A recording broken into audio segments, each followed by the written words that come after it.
Testing, testing. Any static? Does the mic sound okay this time? Are we good? Welcome everyone. It's Monday night, 27th of January. We've got a stacked episode for you today. Am I joking? I've got some stuff to talk about. What a way to end the month. Busiest day in history. Busiest day for a long time. We've actually worked from... Well, I got out the house at about 8:15. Didn't get back till 6:30, which is unlike me. This is unheard of. I'm normally a 2 o'clock warrior. Home by 2:30 at a push. Literally dark by the time we finished our last job, and I couldn't believe it. Nathan, welcome. Luke, big up Shaggy. Oh, Coda, what you doing? As soon as I go live, she gets up and starts walking around. What's up? You want to come say hi? Up. Up. Good girl. Left it. Hello. Oh, you whacked your tail and it scared you. Literally just got her settled. As soon as I start talking, she's up and she's all panicky now. Doesn't know what to do with herself. Oh, dearie me, dearie me. You'll have to excuse me if I'm a little bit all over the place because I've not long got home. Put Maya to bed, thrown some food down my neck.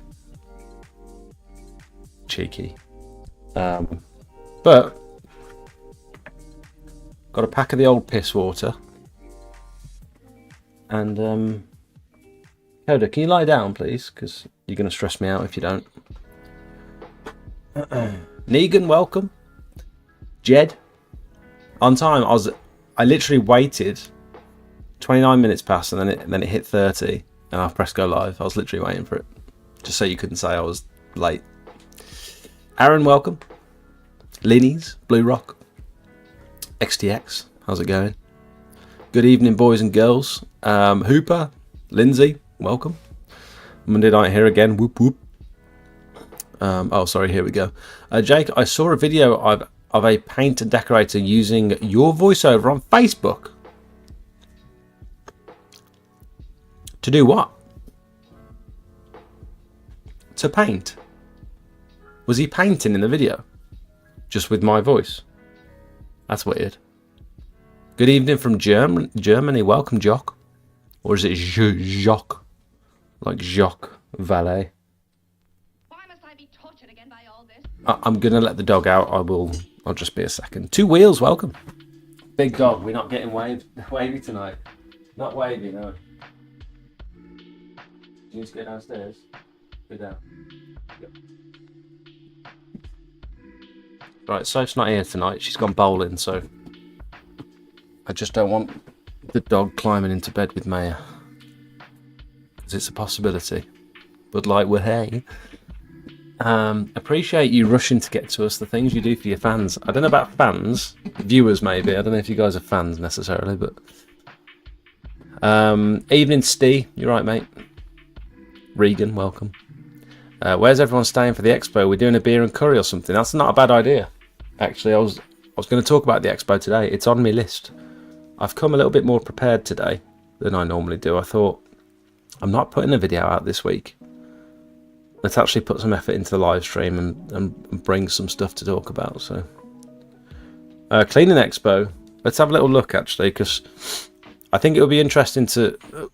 Are you guys coming down the night before? Because it's a 2-day event this time, so it's going to be run a little bit differently to what it normally is. And so the cleaning expo, Stoneleigh.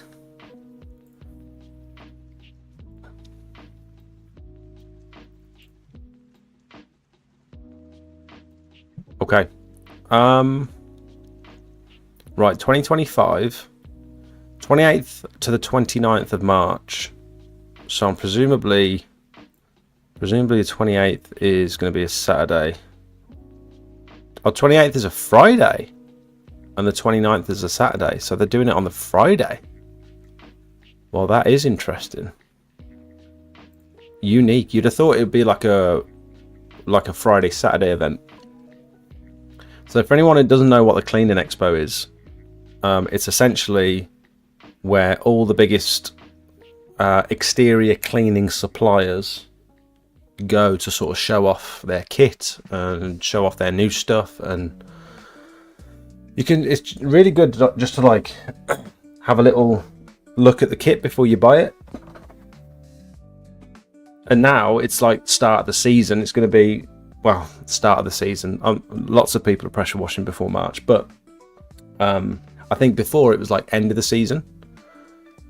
And so it's like you're not really going to spend your money on pressure washing kit going into the winter necessarily.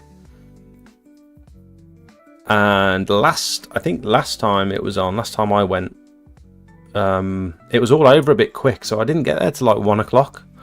And then by like 2:30, 3 o'clock, everyone was packing up. And so I literally, because I was getting stopped every now and again from people saying hi, which is like really cool.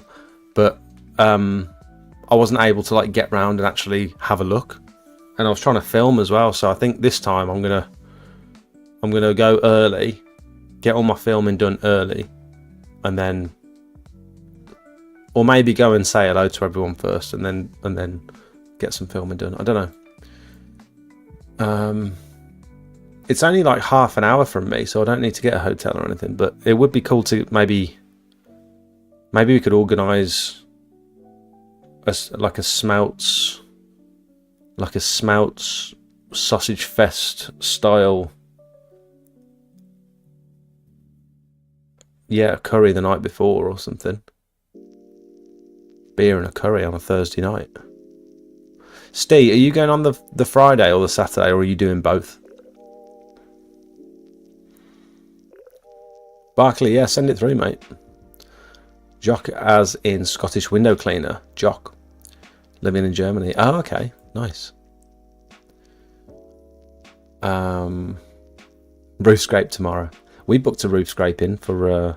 We're booking a lot of roof cleaning at the moment. It's going a bit crazy, to be honest. We've done. I'm just going to pull up the spreadsheet because we've had very slow start to the month, but I just want to share some like positive energy with you, because I'm really proud of what we've done this month. It's actually insane. So I was just chatting about it in the Discord the other day. I put out like 2 or 3 shorts, like reels, on TikTok, Instagram and Facebook, and they've done really well. They're like voiced over reels. One of them's like a tarmac restoration, which it was a little bit early to put that one out, but it still did pretty well. The other one was like a subtle advert. It was like how I started my business, where I am now, sort of thing. And then the other one was like a roof scrape. And I've been focusing on the shorts recently because I thought that's what sort of started my business, was like the short videos. That's what sort of got me a lot of my early followers and stuff. And I don't know why I've stopped filming them. But since then, so the last 27 days, or 25 days actually, so from the 2nd of January, coming into the new year, we've started doing a bit of advertising and stuff and pushing some videos. So we've done 86 quotes so far, just from all these videos, and these are the ones that are like worth doing, like quotes that are actually worth even investing any time into, because these videos have reached like around the UK. We've been getting people from like Scotland and stuff getting in touch saying, do you cover my area? So we've had hundreds and hundreds of messages, but we're trying to weed out the ones that are just like too far or just not worth even looking into. So we've got 86 on our spreadsheet, and in total we've quoted £77,000 worth of work in the last 25 days, which is just wild. Like I'm glad Zach's here to help me with all this sort of stuff at the minute, because I could have never imagined that 3 little videos would have resulted in 77 grand's worth of leads. You know what I mean? And obviously we've not landed all these quotes, but we've landed. Let me just filter quote status, quote accepted. So these are like the ones that are booked. We're slowly turning them all green, really. That we've landed 18 grand's worth of work in the last 25 days. Booked in like the next month or two. And it's just ridiculous. Like I overwhelmingly, like. So for anyone that's like, the reason I want to share it, it's not like, oh, look at me, look at how well we're doing. It's more like, I never imagined 12 months ago that I'd be in the position where I could generate this many leads just from a couple of little videos. Like if you've got something that you think is like a good advertising strategy, I'd recommend really doubling down on it and just being consistent with it, because there's so much money out there, and it's so easy to get into the winter months where everything's dark and it's cold and you don't want to go outside, and the work drops off a little bit, because it does. It's so easy to think, oh, this really isn't for me, like it's not going to work, and either not start up, using that as a reason not to bother starting because you started at the wrong time of year or whatever, and you think, oh, it's not worth it, or you're in your first or second year and you think, oh, these winters are rough, man, it's difficult. And we had a real slow start to the month. It's because I did virtually nothing in December to generate any sort of work, and I haven't actually, other than my before and after pictures and my videos and stuff, I've never advertised. And so I thought this month I'm going to just try and make some content that's more geared towards like advertising my services, and it's worked. It's crazy. And the income that's coming through from TikTok and Facebook, and just from these videos doing well, like not only are the videos going viral and like generating money, not viral, but you know what I mean, but they're also leading to work, which is it's such a no-brainer. Like if you can do it, just. And I know Liam's doing well with his leaflets and stuff. He's cheers everyone. Settle in, go and get yourselves a drink, and let's get into it. First time this year, your first time at the expo. This depends which day everyone's going. But for me, to be honest, the 29th, the 28th, the Friday might be better than the Saturday for me, because it's like family day on Saturday, so I'd have to get someone to look after the kids and stuff. I know people say there are discounts. Are any of the X-Jets ever discounted at the show?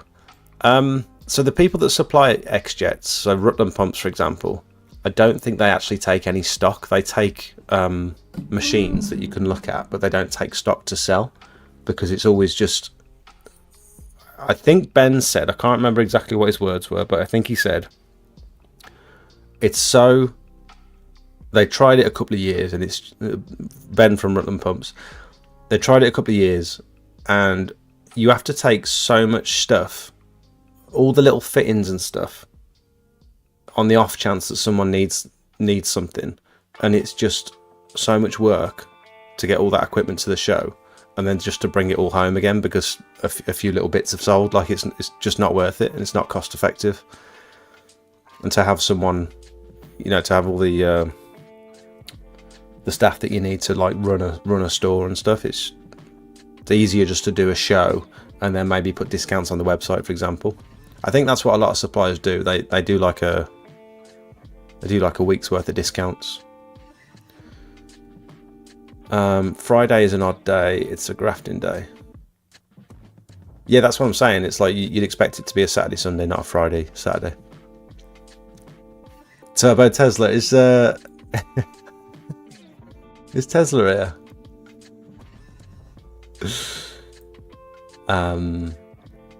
The gutter cleaning machine we seen last week, I seen a video of someone making one with a hand drill and zip ties attached to the drill bit. He stuck it in the PVC, ran it across the gutters. It was messy, but cheaper way of doing it. Yeah. Friday, if you want a leisurely walk around, Saturday will be rammed. Yeah, that's true. Yeah, Friday might be quieter, actually. Might be a better day to film. I might do both. I might do the Friday. I might do both. I'm not sure. Wojtek, welcome, mate. You're fully booked. We're not necessarily... We're booked up for about 2 weeks. We've got like roof cleans, and we've got some pressure washing work, and we've got gutters. we've got multiple quotes coming in every day, and we've done lots of visits recently to like some pretty massive jobs, which is reassuring. But we've got lots of people booked in for like end of February, March, beginning of April. Everyone wants it for the spring, and I'm trying to tell people, like, if you get it done now, we can maintain it and keep it clean, but they want it done in the spring, so you can understand why. Okay, Steve. Yeah, no worries. I've got 3 roof cleans booked in. All came through Bark. Do you guys take deposits? Oh, how are you finding Bark? Because I've heard bad stuff about Bark. Sort of like fake leads or like low value leads and stuff, but you still got to pay for them.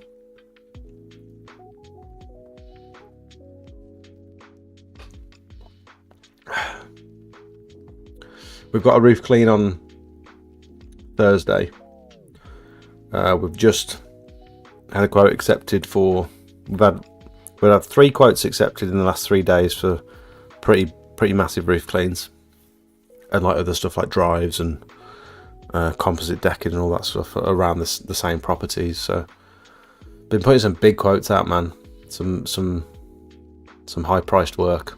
Not high priced because we're just being expensive for the sake of it. It's just they want lots of stuff doing in their big properties. We've booked a crazy amount of work, including a number of roofs booked up for 2.5 weeks ahead now, with about 7 jobs to book in. Yeah, nice, awesome. Glad to hear that you're doing well. Evening all, Bert, welcome. Turnover will be nearly a million in a year, considering we're not fully in season here. Incredible effort. Yeah, I mean, you got to take that with a pinch of salt. The what did I say it was? Like, can't remember what I said now. Did I say 70 odd grand?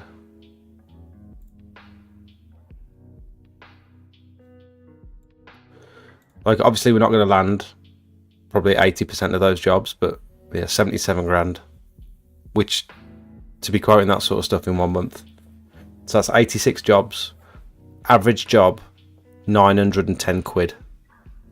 The average job. I remember my first couple of jobs and stuff, I was thinking anything over 100 quid, and I'm laughing. When I first started out, and like I'd do like a driveway for like 300 or 400 quid, and I was like, oh my God, I can't believe how much money I'm making. This is insane. And it's like, I'm enjoying the work as well. Like, I feel so lucky to be able to do this. And now, average job, 900 quid. It's just wild. I feel very fortunate. And the fact that like I'm working a hell of a lot, like behind the scenes and stuff, I might not. We've had a quiet start to the month, and I might not have been actively out there physically working, but I've been doing so much on the laptop and video editing, just trying to. It feels constant. It feels like I've not really turned off in a while. I'm enjoying working. I think I'm enjoying just the grind of it. It feels like it's all I want to do. It's all I can think about. It's I look forward to my Tuesdays, and I look forward to my Saturdays off with the kids and stuff.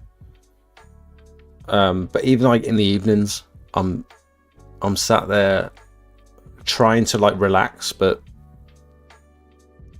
my idea of relaxing is clearing my to-do list in my brain. Like, if I can get on the computer for an hour or two and just like do all those things I've been meaning to do and respond to all the messages and stuff, that's my way of like relaxing. And even though it's work, it is constant at the minute. It really is. It's a struggle. I'm glad I've got Zach in the background, sort of helping out with the quotes and stuff. He's just sending quotes now. He's because I've got a pricing structure. I'd recommend anyone to, if you can get a pricing structure in early, so with your gutters, if you can get yourself like a simple method of quoting for gutter clearing or fascia and soffit washing. I still haven't done it with conservatories. I don't really have a method for like pricing up conservatories at the minute, but like with your with your pressure washing, have a minimum charge and then maybe charge by the square meter like I do. I think that's really easy, because then you can give that to anyone then. Like Zach could go out now with the Mosier, for example, and just go and measure something up. He's like, what was your price for tarmac again? Oh, £3.50 per square meter. Okay, I'll send the quote now. And like, he knows the way I quote. He knows the sort of messages that I send. I'll say, like, I mentioned the waste.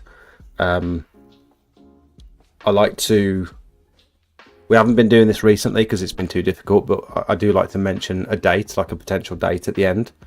So you're sort of taking their focus off of the price that you've just given them. So if there's a chance that you can sort of occasionally like take people back with the price a little bit, but then if you immediately sort of divert their attention away from the price and say we can fit you in for Tuesday the 2nd or whatever it is, they're thinking a little bit more about the date than they are about the price, and they're thinking, oh, is that going to work?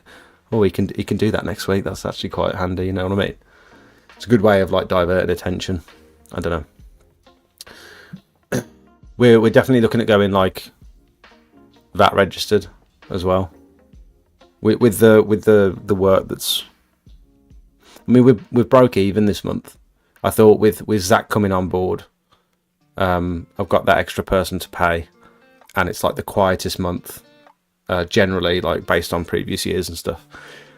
Work dies off. We've had a really slow start to the month. This is the worst time for me to be employing my brother, but we've broke even, you know, by the end of the month.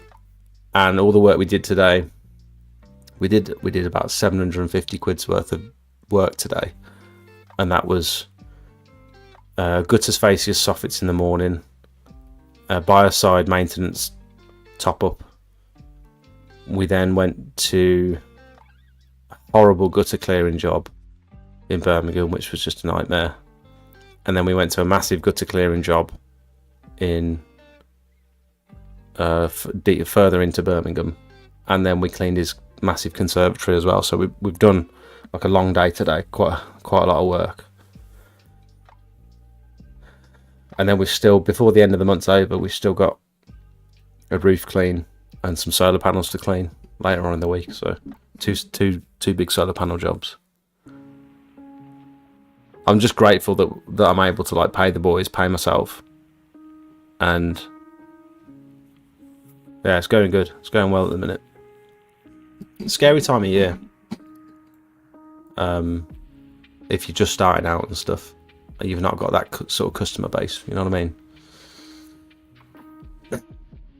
Is there a lot of competition near you? Yeah, there's loads, to be fair. There's literally H2O round the corner.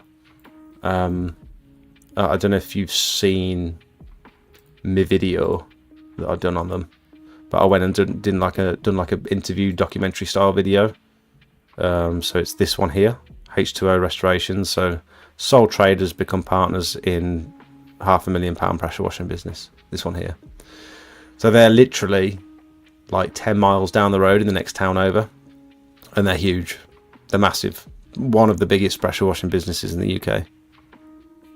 And one of our members that we went to Sausage Fest with, Bees Knees, I think he's like in the other road. Like I live in I think he's like in the same sort of, almost the same postcode as me. Loads of window cleaners in Redditch. There's a few people on the map that do specifically advertise for pressure washing and stuff, but I don't really take any notice of other people, to be honest. I'm sort of doing my own thing, and I'm not really, I don't see anyone else as like my competition. It's I think it's a weird mindset to have. I know they're in the same industry as me, but they're not necessarily my competition. If anything, it's someone else that can help me, or that I can help if they get like a big job or something. It's I don't think of stuff like that, really, to be honest.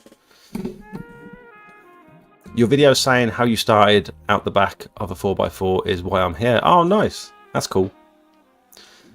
Funny looking jam shed. We've got the jam shed downstairs. We're doing the Bud Light at the minute.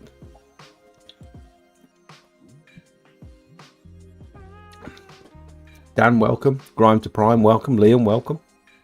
Liam, I think I'm about halfway through your podcast with Matt. If anyone hasn't seen it, go on the Liam Sanderson podcast on YouTube.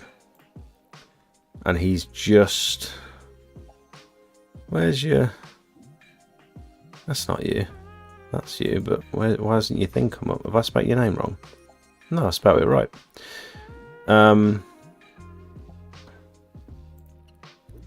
So Liam has just done a podcast with Matt from the Discord. So he's done one with me here. The audio is not great on that one, but it's watchable.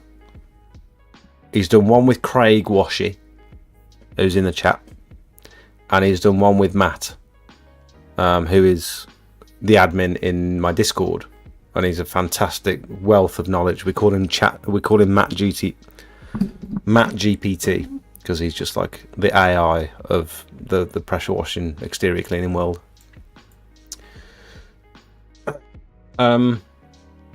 Jake, put a tarmac drive in and going to try and upsell the seal restorer after. What do you charge on top for that? I have my pressure washing price sorted, but unsure on that side. Not done it before.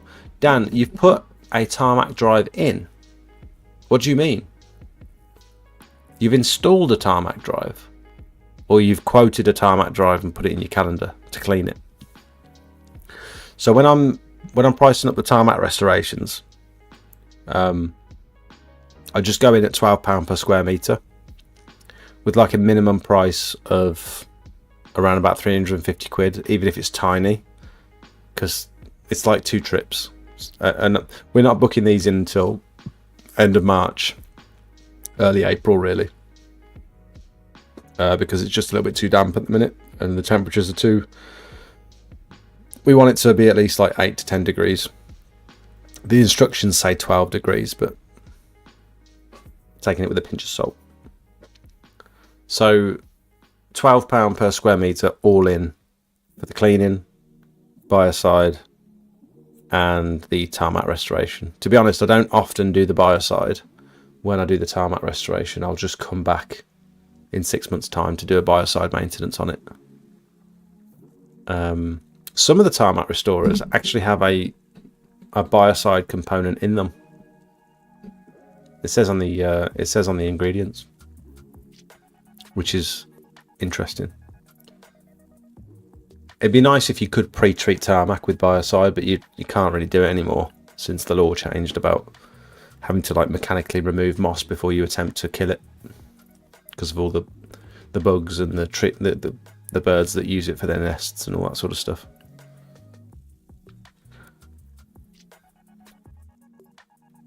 So yeah, if it was me pricing up a 75 metre square drive, I'd go over to smelt.club and I'd go 75, and you could just do 12 here and it'll give you your price, 900 quid, £12 per square metre. Or you could do £3.50 is your base price for washing tarmac, that's mine anyway. And then you could hit sealing. And then your cost of your sealer is, I think from Smart Seal, it's about 120 quid for 20 litres. 120 divided by 20 is £6 per litre. And then it covers, I think it covers 2.5 square metres per litre. And then you want at least 2 coats. And your labour, this is going to be anywhere between £1.50 and £3 maybe, personally. So you're going to need at least 60 litres based on 2.5 litres per square metre. This doesn't account for delivery costs either, so if you're paying for delivery on that. And this is just rough. So I think your first application is probably going to be about 2.5 litres per 2.5 square metres per litre, and then your second application, your second coat isn't going to absorb as much. And it's going to be a little bit smoother to roll on, so that might take it up to like 4. But give yourself a bit of fat on it. Materials, most people will tell you to put 10% onto your materials. This doesn't do that here. So most people will say your 10% is like an administration fee for like ordering or handling materials for your customer. and the fact that you're probably getting them at trade prices compared to what your customer can get them at, so 10% is pretty reasonable most of the time. So we're almost there. Look, we're at £11.30 without your upcharge on your materials, and that would be like 60 litres probably minimum. 60 litres is probably about right, to be fair, for 2 coats. A lot of the time with that tarmac sealer, it actually goes further than you expect. So this is accounting for the wash, and it's also accounting for the sealer. So we're not far off 900 quid there.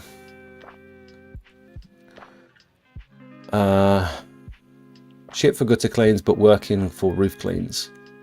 Sean, what are you talking about, mate? Not sure what you're referencing there, mate. Sorry. I'm not late. I was just too busy being mad at you for starting a short with I didn't have a van. Then I paused and punched the table 3 times. Finally click play for the rest of the context. Someone went off at me for that video. It's quite hilarious, actually. On my YouTube last night. I sent it to my brother. I was just laughing. It's quite funny. See if you can make heads or tails of what's going on here. I actually didn't even have a van. Shut when up. I started. Shut up. Cringy voiced idiot. So I'll put this short up on my YouTube. And he said,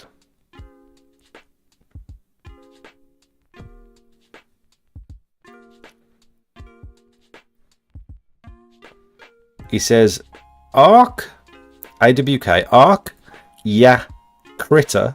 I've never been called a critter, but that's hilarious. ARK, your critter. I'm guessing he's Scottish. Are we supposed to feel sorry for ye? Ye had a job, enough money for a mortgage, but ye didn't have a van. F me, you had it tough, pal. How did you survive? Or is that in another video? He's called me a critter. Like I was doing like a pity thing. It wasn't like a pity thing. I'm just saying, look how far I've come. It's like I was doing this out the back of my girlfriend's van, vehicle, car, truck, whatever. I just thought that was funny. I think that's what Matt's talking about. Evening, Jake and chat. Took on board what you said last week and have ITW doing a new logo for me. ITW? What's ITW? We were grilling your logo and leaflet, wasn't we?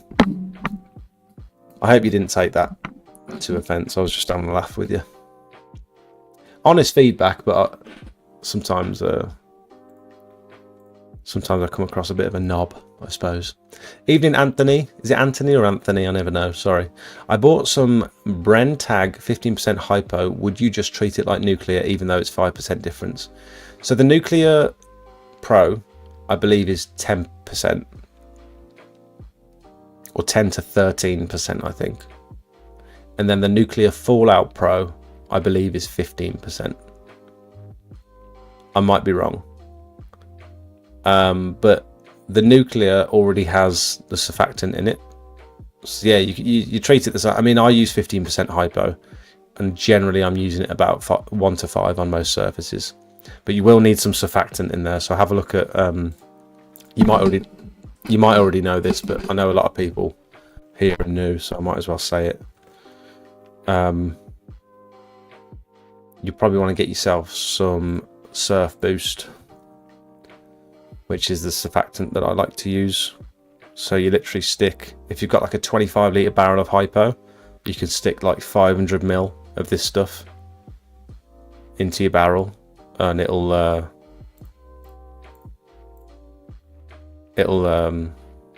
make it foamy, basically.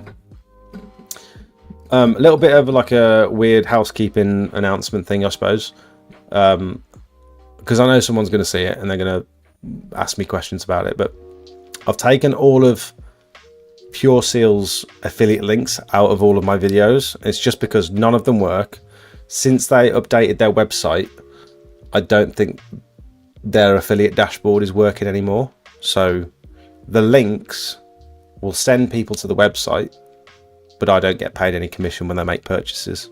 So I haven't fallen out with Pure Seal or anything like that. It's just that their website's not working. with the affiliate stuff, and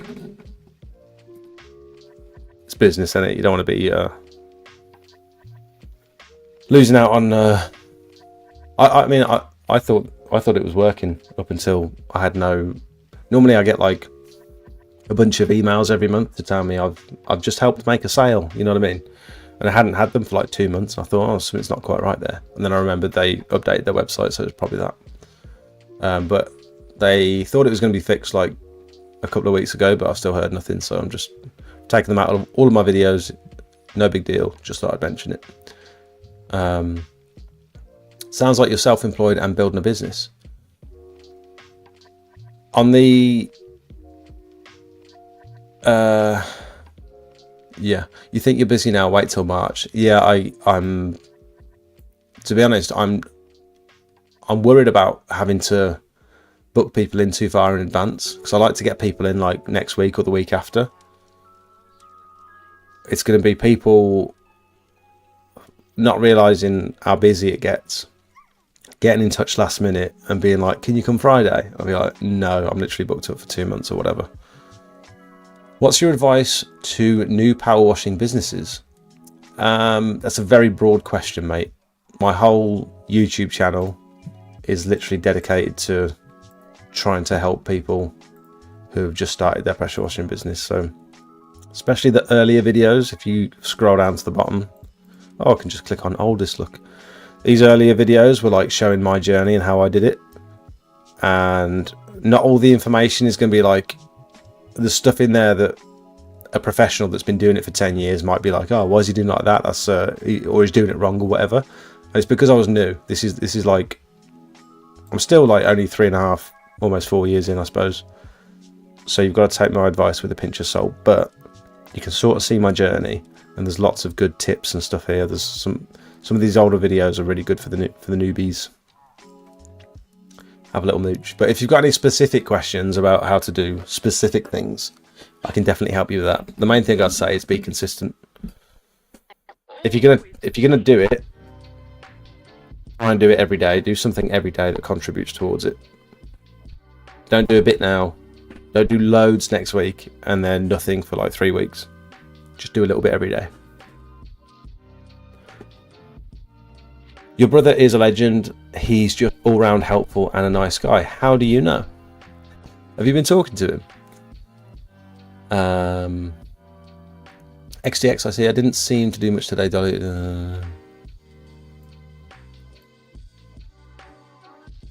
Yeah, so if you don't put surfactant in your hypo, what you'll find is it evaporates much quicker in the heat if it's hot. Even if it's cold, it won't stay where you want it to stay, so it'll just either get absorbed into the stone or whatever you're putting the hypo onto, or it'll just fall between the joints instead of sitting on the surface. When you put the surfactant in it, not only does it help it foam, but it keeps it on top of the surface.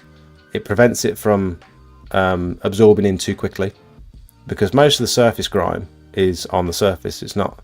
You don't want to lose it through the stone. And then also in the heat, it helps to stop it evaporating so quickly. And it's why they always say keep it wet, don't let it dry out, because by the time it's dried out, it's not active anymore. So you need to keep it on the surface, keep agitating and brushing it. Generally leave it on between 20 and 40 minutes for like the best results. Normally you can see within 5 or 10 minutes whether it's working or not. But in this sort of wet, when it's cold, you'll find that it's got reduced efficacy when it's cold, and then when it's really hot, it's got reduced efficacy as well. So I think anything below 5 degrees, hypo will potentially struggle, or you'll see a difference. And then anything above like 18, 20 degrees, I suppose, it starts to get like it starts to evaporate much quicker and dry out. Said this to Steve before. We've had crazy 2 days with bookings, and this is just the scratch of what we're going to be earning in March and April. Yeah, it's going to be a busy year, I think. If all goes to plan. I mean, if nothing crazy happens like 3-4 years ago, whenever it was,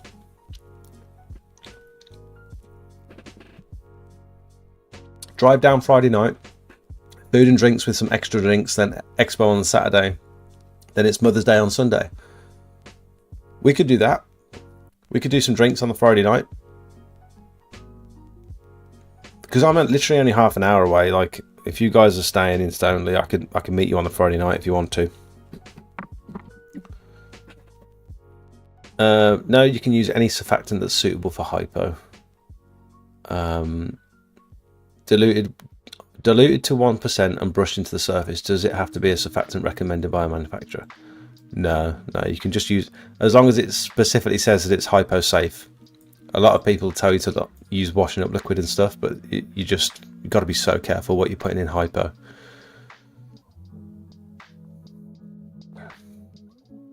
Darren's helpful, isn't he? Look at him. Yeah, he's already said everything I was gonna say. If you register for VAT, have a look at the flat rate scheme also. The flat rate scheme. I will write that down because I don't know what that is. Flat rate scheme. How do you manage to predict how many jobs can you squeeze in a day? Do you have to rebook often? I never rebook, to be honest. I had to cancel a job on Friday, I think, because the wind was crazy. I still went and showed my face, and he even texted me in the morning saying, like, are you still going to come in this weather? I said, well, I'll show my face, I'll see how it feels. Because the wind started out fairly average in the morning, but then it was going up to like 22 miles per hour in the afternoon. But it was the gusts. It's not like the constant wind that catches you out, it's the gusts of wind. Like when you're on a ladder and you get a sudden gust, it's like holding on for dear life. But I never put myself into that situation, but we just had a little go. We had a little look, and it was calm at first, and then got up the ladder, started setting all the equipment up, and then I felt one gust and I was like, no, I ain't doing this. So then we tried to clean them from a flat roof, and we were brushing the solar panels, and then my brush got caught in the wind and like flew off to the side, and I was struggling to get it back onto the roof, and I was like, this is ridiculous, I'm not doing this. So we spent like 20 minutes setting up just to pack up again and say I'm sorry to the customer. Like he said, no, like obviously don't put yourself in danger. I was like, yeah, this is silly. So I rescheduled that one for Friday. But to be honest, mate, I very rarely book enough work in to need to reschedule. I try and only do like a couple of jobs a day. Pressure washing work, it's like one big job or two average sized jobs a day. And then gutters, it's like up to about 5 gutters per day generally. Not that we're doing 5 gutters a day at the minute, it's just that's probably how many I'd stretch to. Not only because like the time aspect, but by the time you've done like 3 or 4 gutter jobs, you're probably going to be quite knackered. Like your arms are hurting, your neck's hurting, you've been doing this all day. You've been up and down ladders, you've been getting equipment in and out of the van. Like, it's not easy work. It's very physical. I just don't try and overload myself. Like, I'm not that hungry for the money. I'm just, as long as my day rate is paid, as long as I'm making enough money for that day, then it's fine. Generally, the length of the job is compensated correctly by the money that I'm making. So before we was aiming for about £500 a day when it was just me and Jakey. Now we're aiming for about £750, I think. No, 6.5 to 7, I think, per day we're aiming for. Is that right? It's obviously much lower to sort of just pay the wages, but to wear and tear on the van, insurance and all that sort of stuff, it creeps up a little bit.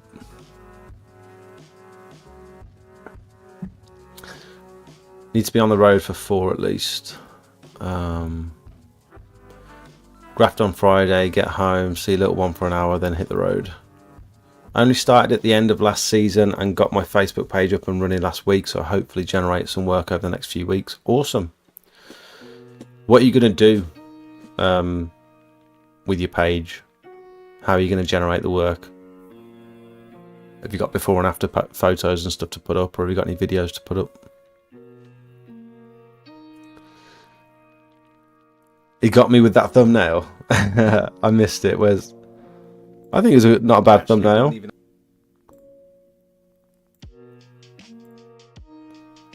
You don't like the thumbnail? Oh, I see what you mean. Sort of like... You don't like that? You do look like a sneaky beaky.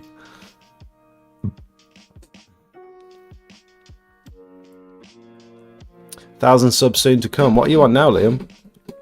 921. Brilliant. Let's get Liam up to 1,000 subs. If you haven't seen yet, Liam does he does exterior cleaning videos, roof cleaning, render cleaning, and he's got his podcast now as well. So definitely worth a sub, I would say.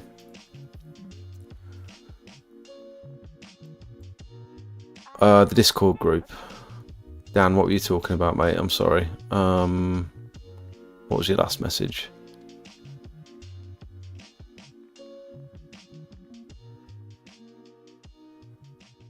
I don't know. I don't know, mate. I'm sorry.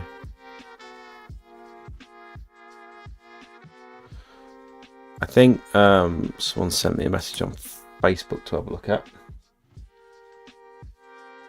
Barclay sent me a message. Let's have a look.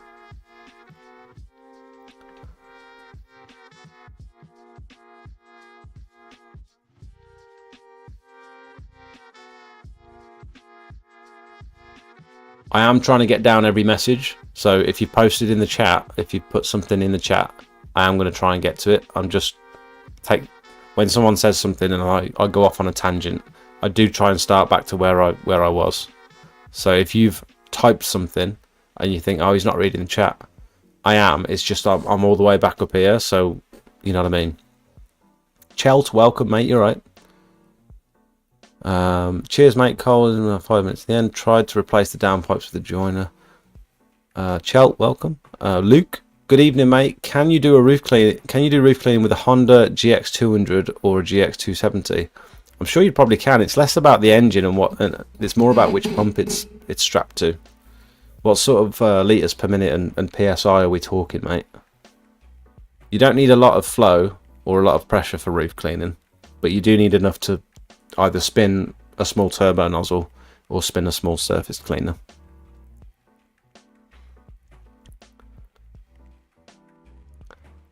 Critter smelt. Bro, straight out of Shakespeare. Comments are such a reflection of IQ. Yeah, that's true. I don't take offence. I asked for brutal. I got what I asked for.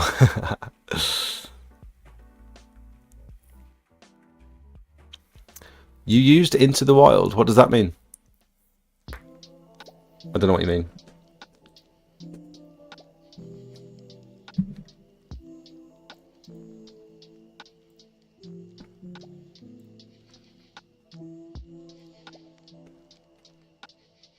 A potential customer. If you do a good job, I'll get you loads more work. In my experience, this never materialises. People who say this generally don't understand that they're trying to manipulate you, but it's a great way for them to ensure that you do a good job. The problem is when you do the first job cheaper with the expectation of more work, but that work sometimes doesn't exist in the first place. Are you the cheapest in town? You shouldn't be targeting customers who want to spend as little money as possible for your service. As soon as you become the cheapest, you'll always be known as the cheapest. Don't tailor your price into a customer's budget. They can either afford you or they can't. That's not to say that you shouldn't constantly review your pricing to make sure you're competitive. Hi, I'm looking for a quote, but I need it done this week. Some customers leave it till the last minute to reach out for quotes and then expect you to bend over backwards to accommodate them. If your calendar's full, you'll end up rushing around to squeeze them in and potentially letting down your other customers who were more organised in the first place. It's probably not worth the hassle. I've got a massive list of these red flags, so let me know. Red flag. Does anyone agree with those red flags? Does that video still hold up? I don't mind that he's using that voiceover. That's fine. He's putting his own video behind it. That's absolutely fine. I don't care about that. Thanks for letting me know, though. I appreciate you. You know, that's fair use, I'd say. Gold Trigger, welcome. I don't particularly want neon. I want mine to be simplistic.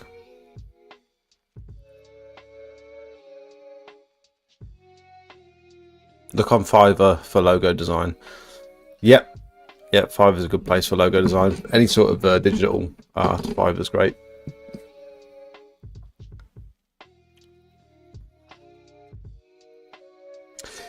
Amine Oxide is better than Surf Boost. Yes, the scent mask is good, but since they changed it, it's not as good. It was very thick and was brilliant. Since they thinned it, it's not half as good. Are you sure that's not the temperature? I think temperature will affect the Surf Boost. So if you're using it in the summer, it might be quite thick, and then if you're using it in the winter when it's colder, it might be thinner. That might not be a difference in formula. That might just be the weather.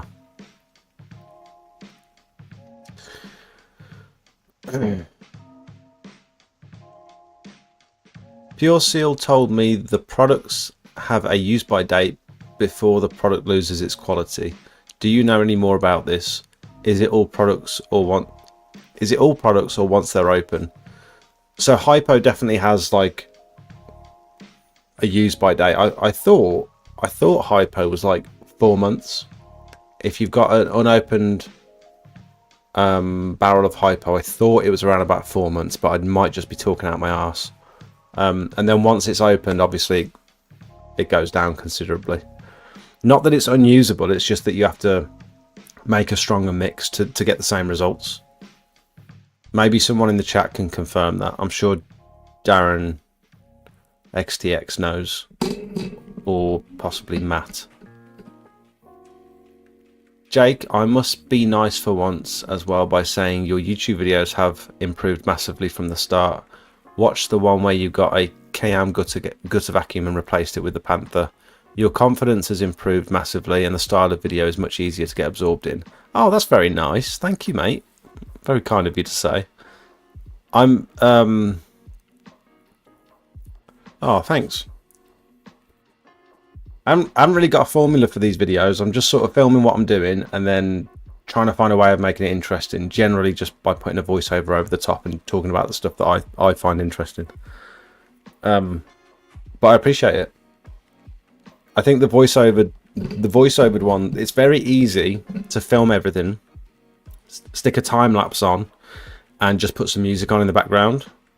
That's like a very easy video to do, but I try and avoid that because I'm not even bothered about the retention. It's like, if I'm gonna put all this effort in of editing this video, like I want people to enjoy it, and if I can be talking about something that I think is interesting, maybe other people will find it interesting. It'll make for an overall better quality video. Honestly, the voiceovers, I feel like someone asked me this the other day in the I think it was Colby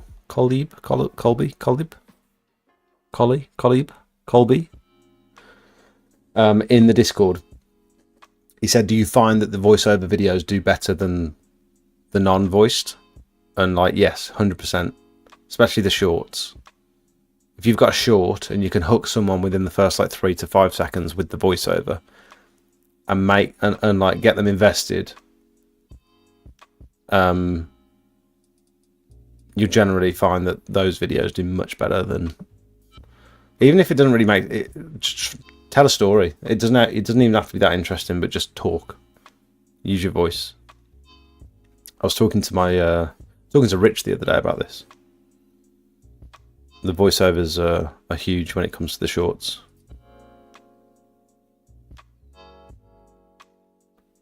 What was I going to say? I was going to say something about that actually. Oh, that was it. So, YouTube now allows up to 3-minute shorts, which I think only changed in November, but I missed it. I didn't realise. And so this whole time, I've got to make over a minute long videos for TikTok to even get paid on any of my videos, because I changed one of my preferences and now I can't go back. So before I was getting paid for all of my TikTok videos, but now I'm only getting paid for the people that watch over a minute. So I'm having to make all of my shorts 90 seconds. It's like 1 minute 30, because TikTok lets me post 1 minute 30 and I get paid. Instagram and Facebook let me post 1 minute 30. But I've just not really been posting shorts on YouTube because they were maxed at a minute. You could only post either, I think it was like 15 seconds or a minute on YouTube. But it changed in November and I didn't realise it changed. So I've just not been posting shorts, really. But now I can. They've gone up to 3 minutes now. So I can, the sweet spot for me now for these short videos is 90 seconds. So you'll find that I don't know how many people are interested in this. This is the way I do my marketing. So you might not find the social media side of stuff interesting, and that's absolutely fine. Totally understand. But you'll find on TikTok these last few videos that I've been posting, they're all like 90 seconds long, and they're probably not on YouTube, because I didn't know I could put them on YouTube. So now I've still got all these videos saved on my hard drive. So I've scheduled all these videos to come out over the next 4 or 5 days on YouTube now. So that's the sweet spot for me now. So like 90 second shorts.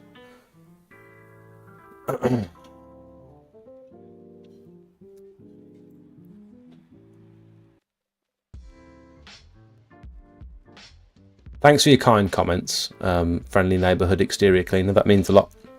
I've been using 15% hypo at 1 to 15. Is that too weak? Yes. Well, too weak, that is. Manufacturer's instructions. What are they instructing you to use it on, though?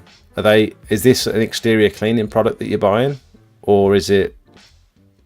Because you got to remember, it's bleach. It's got so many different uses. Some people are using it for, like, on farms and stuff to disinfect cattle, stables and all that sort of stuff. So you can get away with like lower percentages when it's used every other day. But when you're just using it once a year as like a one-off clean, you probably want to go in a bit hotter than that. So generally, at minimum, I'm going in at 1 to 5. And then if I've still got black spots on like Indian sandstone or whatever, I'm going in at like 50-50. So 1 to 1, or if that's still not working, you might spray a few areas neat. I very rarely have to go neat, but sometimes you have to do multiple applications. But 1 to 15 is really, really weak, far too weak. Good evening, Peter. You're right, mate. Shiting myself for my first roof clean, going to practice on my own roof once my pole comes. Got 3 booked in, and I'm having more luck getting roof cleans than gutter cleans. Jeez, Sean, that's crazy. So you've not done a roof yet. You've not got your equipment yet, but you've got 3 roofs booked in. That's really impressive. Well done. It might come as a huge shock to you, so just be ready. Be ready to struggle and use muscles that you've never used before, and wish that you hadn't have bothered. But when you get to the end of that first roof clean, I would recommend doing it on your own property before doing it on someone else's. The main thing is to keep the gutters flowing. So make sure you've not got any blockages. Make sure you've not got any moss build-up in the ridges. I think I learned this from Sid Partridge. The valleys that come down the middle of the roof. If you've got loads of moss build-up, it means there's all that water is able to sort of flood behind it, and that's going to go under the tiles then. So you've got to make sure everything's free flowing and the water's able to escape. And just prepare yourself for the cleanup afterwards. I'm presuming we're talking about pressure washing roofs, but the cleanup, you imagine if you've done any ground surface pressure washing, especially block paving, you know how messy it is. Everything in the vicinity gets absolutely sprayed with dirt. Now imagine doing that 20 feet up in the air or whatever. So not only the area that you're cleaning needs to be rinsed down afterwards, but everything else in the vicinity, the neighbours, the driveway, the patio, all the windows, like everything gets plastered. If you've got bins, if you've got plant pots, everything's getting covered. So just prepare yourself for that as well. Good luck. Hope it goes well for you, mate. As long as you've got your expectations set, you're not going to be disheartened when you realise there's a lot to do. There's people that they go in not realising how much work it is and think it's like everyone else does it, it's going to be easy. And then they realise, God, this pole's heavy. Within the first 30 seconds, you think, God, am I going to be able to do this? I saw one of the chaps in the Discord, I think it was Andy, can't remember. He put a video of his first roof cleanup, and it was two of them holding the high pressure pole together. The scaffold tower was like too low, so the gutter was at their chest height, so they were having to hold the pole up here. And it's just learning curve. It's like if you've never done it before, you don't know, do you? And they probably thought on that first roof job, they probably thought, I am never doing this again. There's no chance I'm doing that every once a week or whatever. There's people that are doing 3 roofs a week. I think that's wild. Sean, good luck, mate. 1 to 4, get the job done quicker and more effectively. Or 1 to 1 if you're hypo Terry, that's true.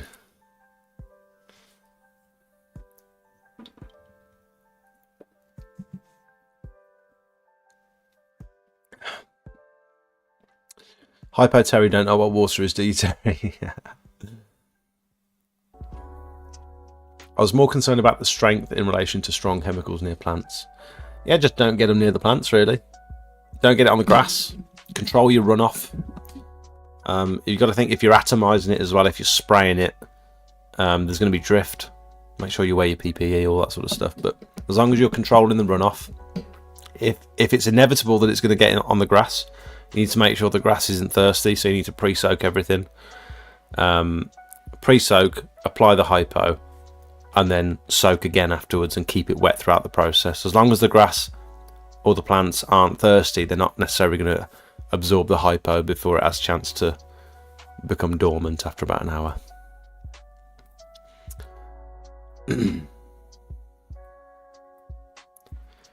Hypo is hypo, you're right, but you have got to make sure the strength is appropriate for what you're using it for.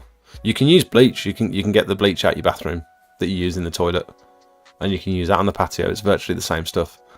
It's just very weak. I think it's about 3%, and we're using 15% hypo. Obviously diluted, but you can get similar results. Who's that? Ad, thank you so much, mate. He's been a member for 15 months. That's insane. Boom. Thank you, mate. Very kind of you. Very cool.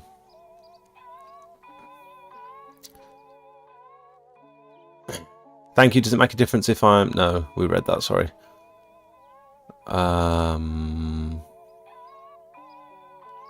Jake only does 1 gutter a day and he's worn out, so he goes to the pub for lunch. That's true. Very true. Speaking of lunch, do you want to see what we had today? We treated Jakey to his first ever Subway. That is the most flattering picture of the boys. Chicken tikka, Subway. I had the steak.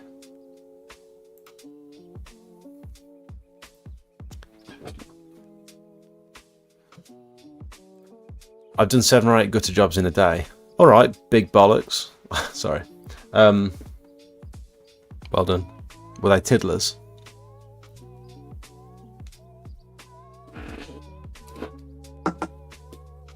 I'm not just saying it, but we did a massive one today. I'm going to show you the one we did today. I mean, I think it was pretty big. One of the biggest ones I've done for a while. Residential properties that I've done for a while. Kelmscott. We had a bit of a nightmare on that last job. Is Google Earth going to crash my computer?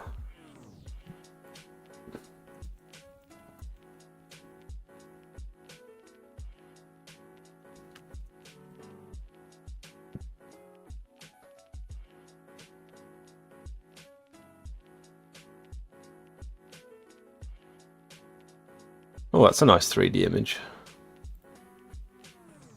So this was today's. No, it was this one. This one here. So Callum quoted this one for us from Solar Secure, and I hadn't even seen the property. He just sort of sent me the job. So they had gutters on all 4 sides. They had the lower gutters, and they had, God, this is a great image from Google Earth. This is sick. They had the gutters down the sides, gutters above the flat roof, all the way across the back, and then in this really awkward area down the side as well, where you can't really get down there. And then they had gutters all around the conservatory. And this was the last job of the day, and we had to clear all the gutters. Like, we didn't get here till about 3 o'clock this afternoon, so we had to clear all the gutters. There's also gutters up here as well, but Callum's doing some repairs up here. And then last job of the day, we had to clean the conservatory roof as well, and it was just a nasty job. They've got an absolutely huge garden. I think all that's theirs as well. What a great image from Google Earth, man. This is brilliant. The conservatory didn't go as well as we'd hoped. So we only ended up using pure water on it. And I don't think it had ever been cleaned. And it was just a pig. Oh, I don't know if I've got a before picture. No, I haven't.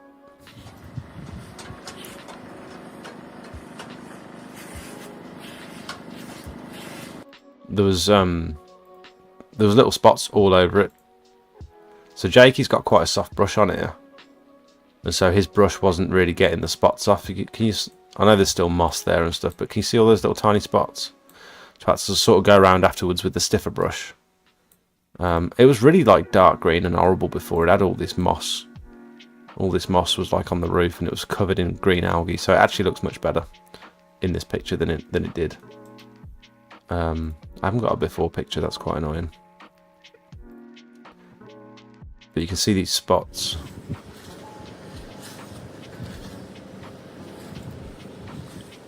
Oh, I'm not going to bother doing that. Hang on.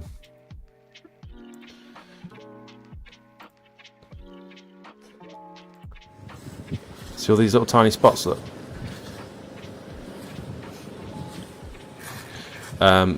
Maya's having one of her night terrors, so I'm going to be like 5 minutes, bear with me.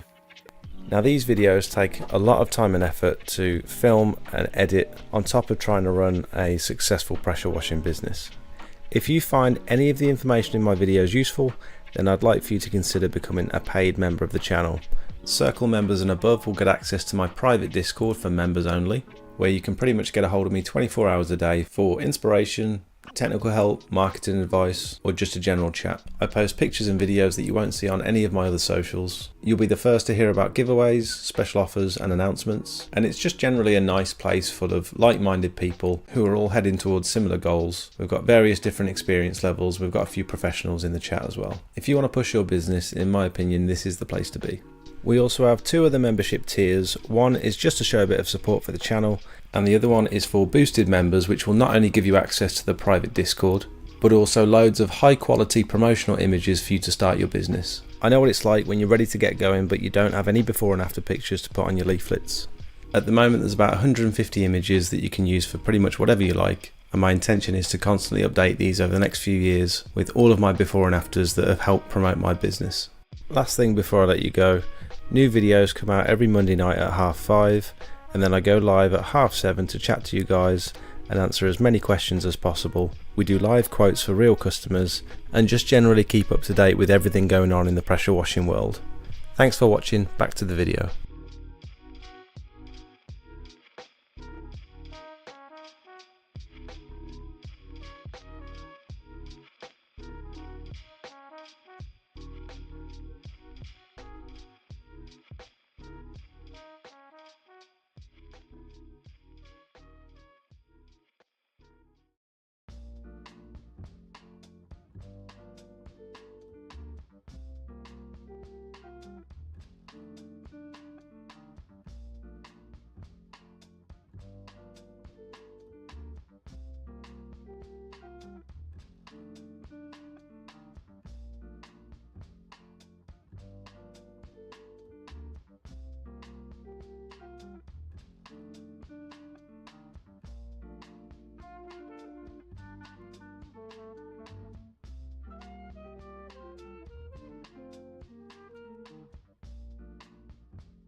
Sorry about that, guys. I can hear when she's going to have a night terror because of the way she cries, and you can't get her out of it. She's just like, she just looks straight through you. You can't talk to her or anything. She's just like crying and screaming like straight through you. Talking another language sometimes. It's very scary. So sorry about that. We did 16 in one day when we had that contract. We eat gutters for breakfast. If you're using hypo at 1 to 4, do you have to be really anal when rinsing the surface? Yeah, I mean it's always good practice to rinse it off, but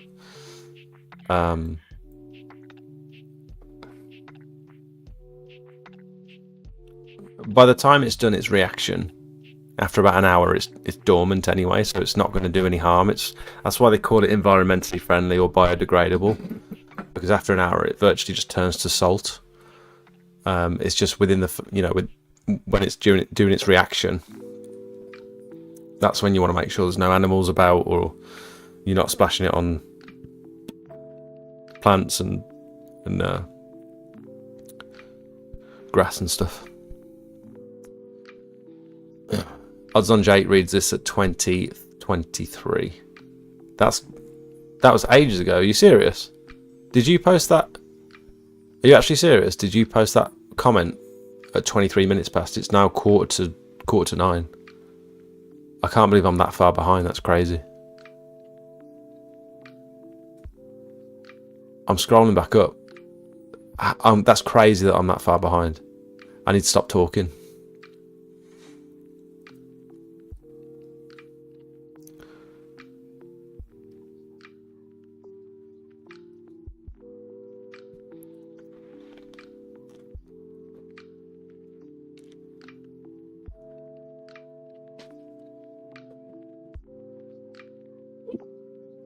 Liam's door knocking video is a good one. If you haven't seen, go check it out. I did watch the first bit, and I was curious, Liam. You had your microphone, your lapel mic, on here. Did the customer not see that and think, why is he recording me? Or did you have it tucked into your top?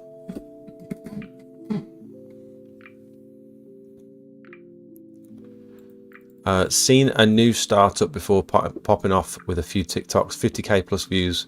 Short form videos are almost a must for general brand exposure nowadays, even if they don't really generate such leads as such. Yeah, I'd agree. I think if you're not doing social media stuff, you're missing a huge portion of the market, I would say. Evening, Mick, welcome. I need to pop off for now. Thanks for the stream, Jake. I'll try and catch the rest on the VOD. I'll try not to delete this one this week. Let's see how we'll see how these go. We started out strong. There was no static on the microphone. I deleted last week's VOD because it was like I just got drunk and the start of it was unlistenable, and I just sort of didn't really talk about much, so I deleted it.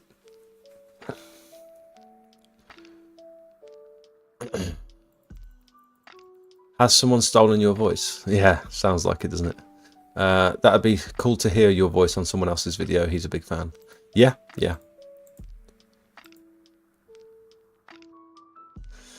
Hi, mate. You are doing an amazing job. Thank you, RRM External Cleaning Specialist. I haven't seen your name in the chat before, but I appreciate your comment. Thank you, mate. Very kind. That's the landscape and nature of Reels. People recycle sounds. It's encouraged by platforms. Yeah, and there's a button that you can press when you upload anything to say, can people like remix the audio? So they've got to add value, which that guy did. To be fair, it's fine. No, Jake, we spoke with them. They told us they changed the formula on the surf boost. Oh, fair enough. Sorry. Yeah, fair enough. If that's what they said. If you're unhappy with your voice being used in that way, you have a serious claim you can make. I can DM you more info. No, it's all right, Matt. No, it's fine. I don't care.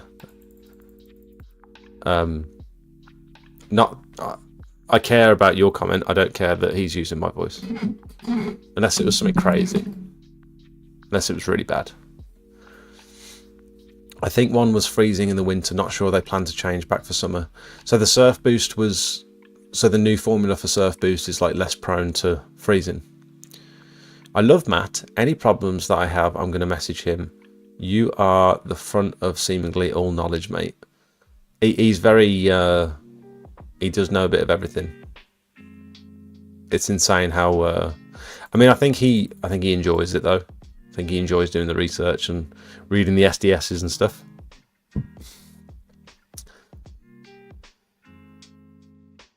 The voiceover helps a lot. On that Guttervac video, you explained a lot from behind the computer, and it just didn't come across as professional as your newer stuff.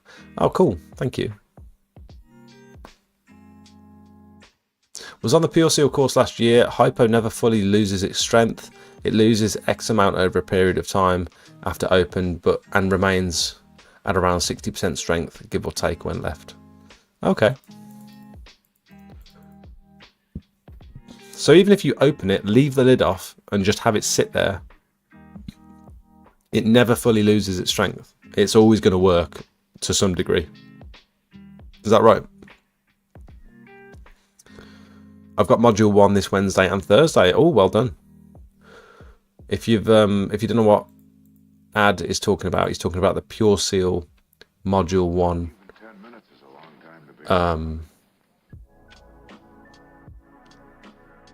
training course. I think that's module 1's like ground surfaces and stuff, sealing, cleaning, preparing, all that sort of stuff, in the opposite order. 3-minute shorts are too long anyway. Yeah, true.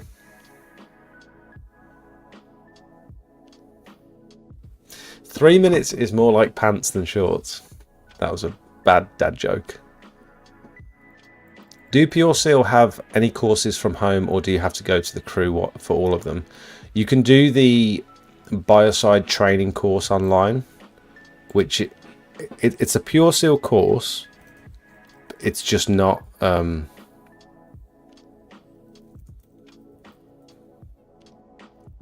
it's just not got the Pure Seal branding on it. But it's a recognised course that you get like a certificate for. But I believe this is an online course. I think it's like 150 quid or something. Can't remember. Yeah, 150.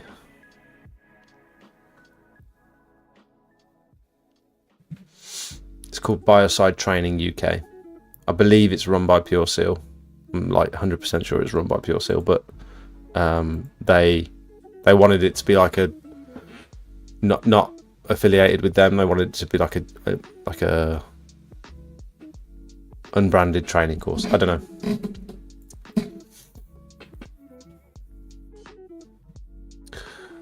Loving it, Craig, because Jake's putting me to sleep. You're always so mean, Darren.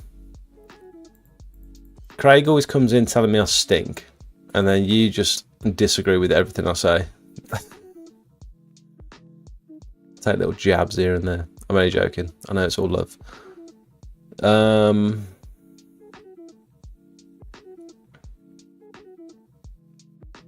Do you recommend door knocking to get your first clients? Well, you need to watch Liam Sanderson's new video, because he did some door knocking. I've never really knocked doors. It scares me. I don't want to be turned away or shouted at.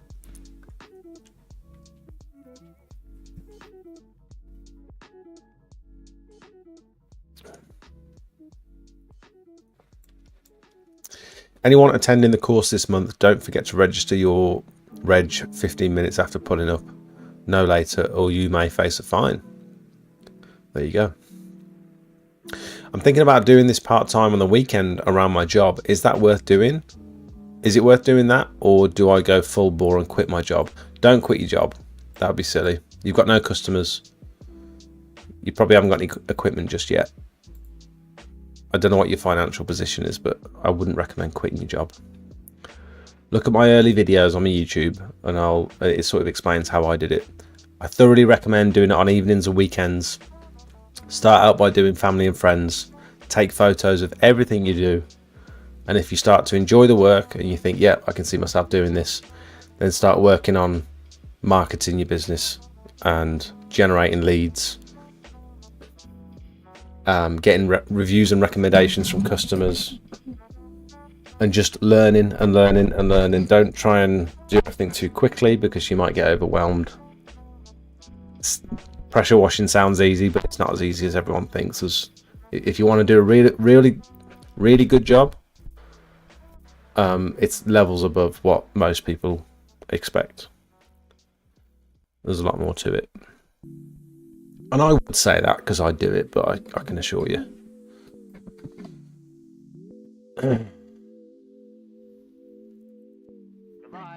That's how I started. I'm 50% of the people here too. Craig, you just like quit your job and just went all in. That's brave. It depends what sort of position you're in. If you're like, I don't know, for me it's like I've got a family, a mortgage, I've got a full-time job, responsibilities, financial responsibilities. I can't afford to just quit my job and hope it works. Like, whatever I do, it's not going to fail because I'm not going to allow it to fail, but it just might take a bit of time to get rolling. Got to account for that time. As long as you're consistent, you can be successful in anything. You've just got to keep doing it. Not stop when it gets tough, or not stop when it gets quiet, or when you think it's not quite working. Just don't stop. Unless it's something crazy. You know what I mean?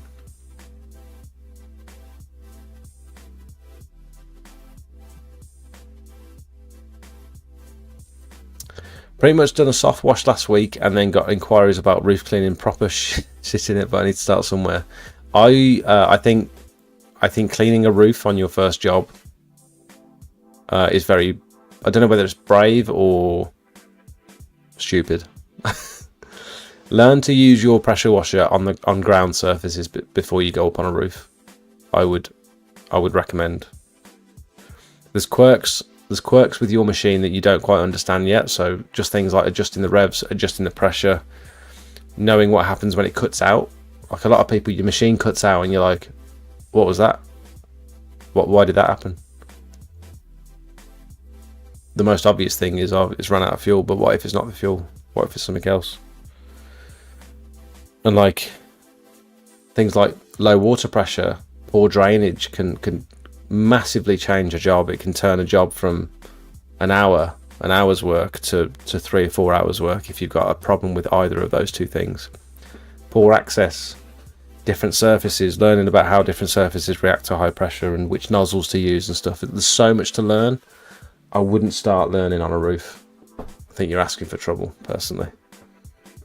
I don't think any of your customers are going to be too disappointed if you just say, look, I'm waiting on some equipment, or I'm waiting on finances. I need to push your work back to March, April, or whatever. Found that out yesterday using the aluminium poles on the Panther. Needs 6 poles for my mum's house, and it was a full body workout. I think one of the first things I'll do is upgrade to carbon fibre. Or you can keep using your aluminium poles like I always have, and your body will get used to it. Carbon fibre poles isn't going to do that much for, in terms of like, I mean, sure, they'll be lighter, but you're still using these muscles that you haven't necessarily used before, and you're still putting your body in positions that you don't often do. Like who does this all day? Who does this any day? You know what I mean? Your neck is at an awkward position. Your arms and shoulders are up. Like, it's not an easy, like say the job's an hour, it's not an easy hour doing this. Especially when things aren't going quite to plan and you're up and down ladders and stuff. Like, your body will get used to it very quickly, I promise. A couple of weeks of gutter clearing and your body will adjust. Don't feel like you need to upgrade to carbon fibre poles just yet if you've only done one job, you know what I mean? Evening, Darren. PWS is in the house, welcome. Save your money, the aluminium will last longer, I agree. First ever Subway, sack him. He hasn't lived. He's a sheltered child, I'll tell you. What else did he have the other day that he's not had before? Oh, he doesn't often have fish and chips, so he didn't know what to order from the fish and chip shop. Do you track how much you spend on food? Yes. Do you want me to tell you how much we spent on food? I can tell you. It's broken down on this spreadsheet. I will pull it up. Zach's absolutely nailed this spreadsheet for me. He's broken everything down into fuel, consumables, vehicle maintenance, so I can see exactly what's been spent on what. So, food.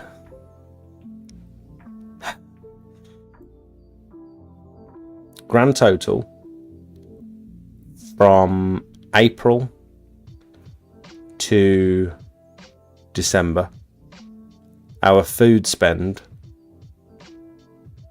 pretty much nothing for me on my own, and then as soon as Jakey came, oh my god, August we spent 400 quid on food, September was 433, October was 479, November was 300, December was 400.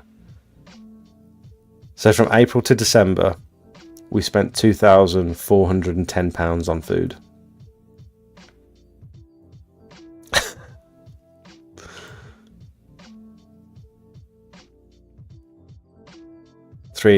Just over £3,500 on fuel, almost £8,000 on consumables. I don't know what's classed as consumables really. Tools, workwear. I'm sure my machine's in there somewhere as well. Obviously I bought a machine last year. Marketing, nothing. 280 quid on marketing. So that's pretty funny. Is that bad? What are your thoughts on Nuclear Pro? I love it, it's great. It's just that I sort of mix my own now. Like I used to use Nuclear Pro when I first started, because I didn't really know what I was doing. And so Nuclear Pro is essentially hypo with a scent mask, surfactants, wetting agents, whatever a wetting agent is, I don't know what that means, but helps keep the surface wet to stop it from like evaporating. And so it's like a dream recipe for cleaning patios and driveways and stuff. Pre-mixed, ready to go. You just got to dilute it with water, depending on what strength you need. But now I'm using the farm, the farm shop bought hypo, which has got nothing in it apart from hypo. And then I buy the surfactant because it's just cheaper to do it that way. And then I pour the surfactant in and sort of mix it myself. I don't think it's the same formula as Nuclear Pro. I think Pure Seal are doing something slightly different with Nuclear Pro. The liquid's like almost yellow, like a yellowy greeny orange, like a yellowy greeny colour, and it seems very consistent. So I feel like when I mix my hypo, I tend to get a lot of surfactants settle to the bottom, whereas the Nuclear Pro seems quite consistent all the way through. So I think it's been mixed slightly differently. Maybe I might be talking bollocks. I don't know. How much you charge for that job? Callum quoted it. Callum quoted that job, and it weren't bad really, but because it was the last job of the day and it was like middle of Birmingham, and it's like I'd have probably charged slightly more. So the gutter vacuum was 190 quid, which for a large property, I'd actually say that's about right. I'm normally charging like £40 per side for gutters. Plus the lower ones, plus the conservatory. I'd say 190 quid's about right for that property. And then the conservatory, he's charged 140. So that's just for the conservatory roof. I don't think I'm not going to offer just conservatory roof cleaning anymore. I always end up rinsing the windows, and I always end up cleaning the gutter line on conservatories. So I might as well just charge them for a full conservatory clean. While I'm rinsing the windows, because I've got all the stuff off the roof caked onto the glass, I might as well just be washing the glass at the same time, and all the white PVC. It seems like so stupid that I'm rinsing it, but I think, well, I'm not getting paid to wash the glass, so I'm only going to rinse it. That just seems ridiculous now that I think about it. So instead of if they only want the conservatory roof cleaning, I'm just going to say, look, I'm going to clean the whole thing regardless, because I'm not going to clean the roof and leave you with dirty windows. because what's the point? So I think I'm going to up my conservatory cleaning price.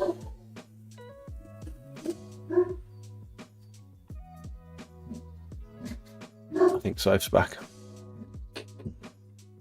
Has anyone got a quoting strategy for their conservatories? Because I feel like they're all different shapes and sizes, and it's very difficult to have like a method. I think you need a minimum charge. So I'd say for any sort of lean-to or like polycarbonate roof, I think my minimum charge is probably about 75 quid. Even for a tiny one. But then I think conservatory cleans are much more in depth than most people expect them to be. And they take you way longer because they just take ages to like rinse and stuff and get in all the nooks and crannies, and then you've got to clean the gutters afterwards, and bigger job than most people expect, I think, at first. Did you deworm Maya? I didn't. I need to talk to Soph about this, actually. I didn't. 30-minute job, that, Jake. Yeah, it took us about 2 hours, I think. I had a deworm tab the other day.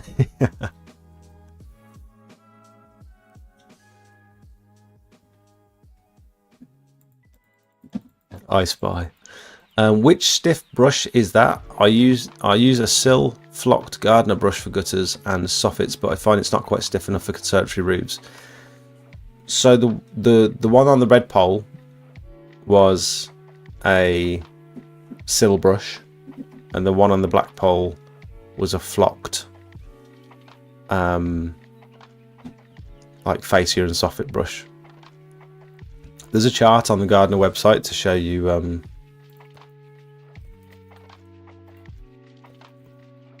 which poles are good, which brushes, God, which brushes are good for doing what. Hello. Hello. You're right. Did you win at bowling? No, Why not? because I didn't. Did you put that spin on it like I told you?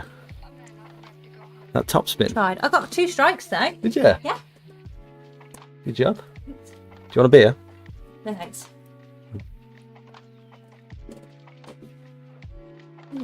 Did you eat? Yeah. A boiga.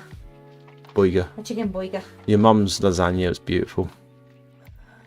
I love it every time. Is it in the fridge ready for me tomorrow? Yes. I do need to wash up still though. Me. Waterfed pole info. Oh, no, don't press that. Pole choices. Glossary. No, not that one. There's like a chart. Products.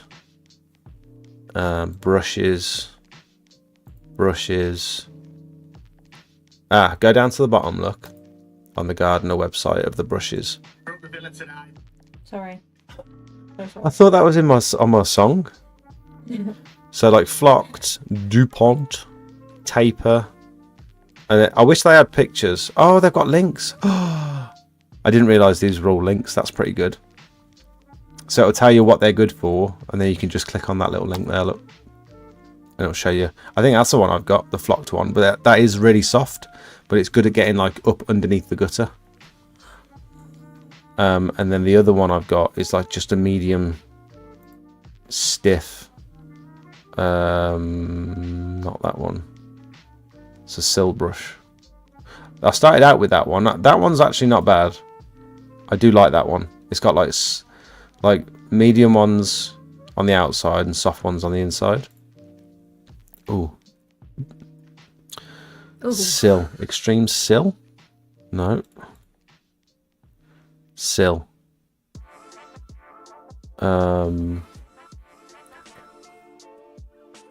It looks like that one. Oh, that's it. That's the other one I've got.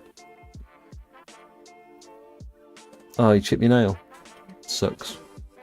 Order yourself some leggings and socks. Why? Because I like the style. The ones with the... Are they Adidas? With the bands on them? Nike. Nike. No, with the 2 bands. I think it's Nike.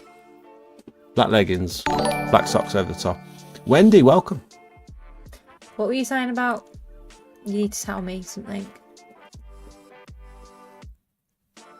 Maya had a night terror. And Did Darren, you deworm Maya? Darren and Ad a couple of weeks ago told me we should try deworming her. What does that mean? Deworming tablets. Apparently, it stops night terrors. On a child. That's what they said. Well, like for dogs. It's you get them for kids. Apparently, people take deworming tablets regularly. I've never heard of it. That would explain why she eats so much. She does eat a lot. Deworming tablets for kids. What the heck? Why deworming tablets for kids? If your child is diagnosed with threadworms,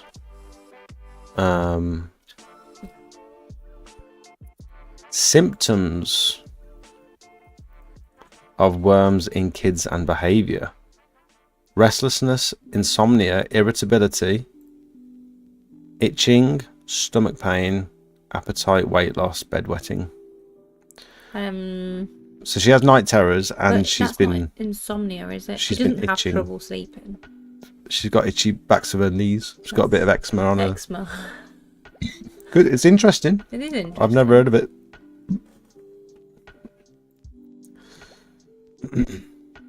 He's coming back in a bathrobe. This was when I went to get Maya, and they were just playing I Spy with themselves. What was she doing this time? She was talking a different language, and I just tried to get her out of it by taking her to the toilet. Did she get out of it? I put her on the toilet, and then I said, "Do you want some cream on your legs?" And then she come out of it. Then, can you stop? Sorry. Can you? You had a little spot on your. She can't help herself. She just starts squeezing me randomly, like when we're in public. We're sat down for dinner or something, and she just starts squeezing me. You did have a yellow spot though. Thank you. Thanks for letting everyone know. I got it though. I'm a spotty, sweaty boy. It's I'm so far behind with this chat. It's crazy. a bit embarrassing. Bit embarrassing. What is? Yeah. Want me to read it to you? What's embarrassing?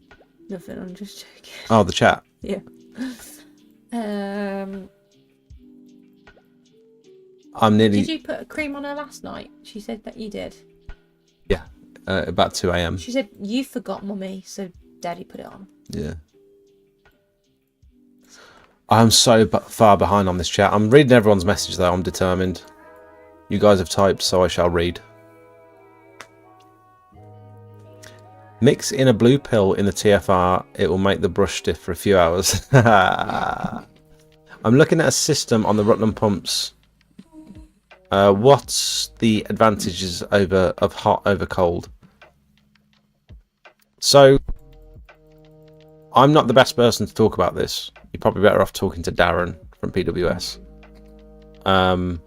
But I've never used steam before. But it's great for things like chewing gum removal.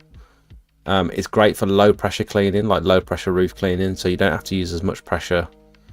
There's a chance that you can use less chemicals. You're essentially like sterilizing the surface without using chemicals, because you're actually killing everything organic because it's so hot. And you've also got like better cleaning power as well. So if you've got something like limestone, or like honed stones, which are easily etched, or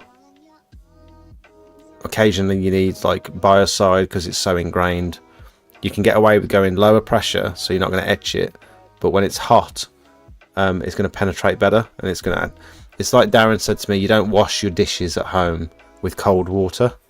I didn't think about it until he said that. I've never used it, so I can't give like an accurate review on it. That'd be interesting. I should get a boiler and just like review it and say like whether I think it's actually a massive improvement or not. Like worth it. Steam gets a lot of stuff off that cold won't. Also makes just some jobs quicker. You'll pay though. Yeah, it's quite expensive. I'm gonna get into bed. Oh yeah. Yeah. Okay. Everything else been okay? Yeah, I just got back super late, and I've been rushing. And I ate my dinner so quickly. But yeah, everything else is fine. But you survived. I've survived, yeah. You survived without me. I've done a whole day's work. Jeez. Yeah. All three of you? Yeah. It was twice the price for the hot. How much extra does it cost to run a boiler unit? Date stamping comments, epic idea. That is a good idea, actually.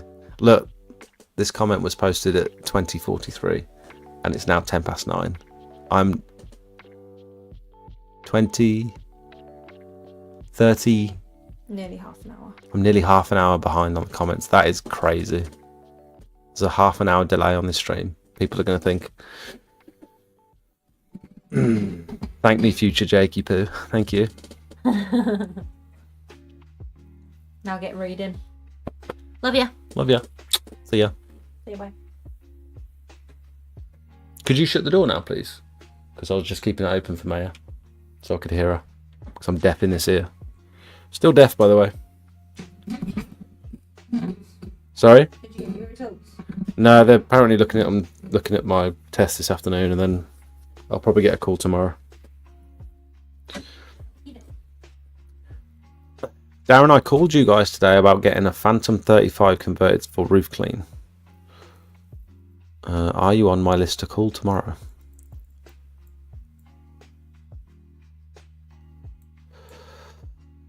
Do you have an opinion on bucket lid sprayers for sealant? 12-volt battery feeding pump with a longer hose and lance.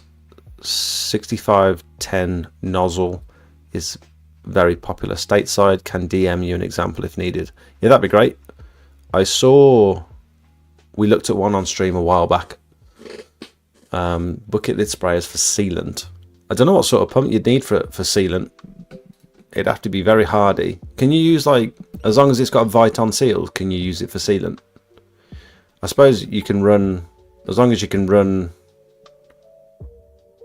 like a cleaner out after you've used the sealant, because obviously if you're using solvent based sealers, then you definitely need the Viton seals in there. What's 6510 nozzle?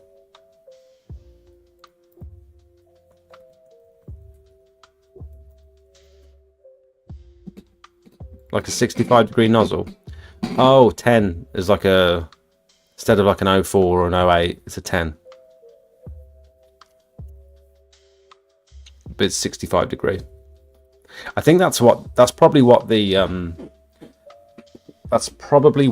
the Chapin sprayer has, the pump sprayer.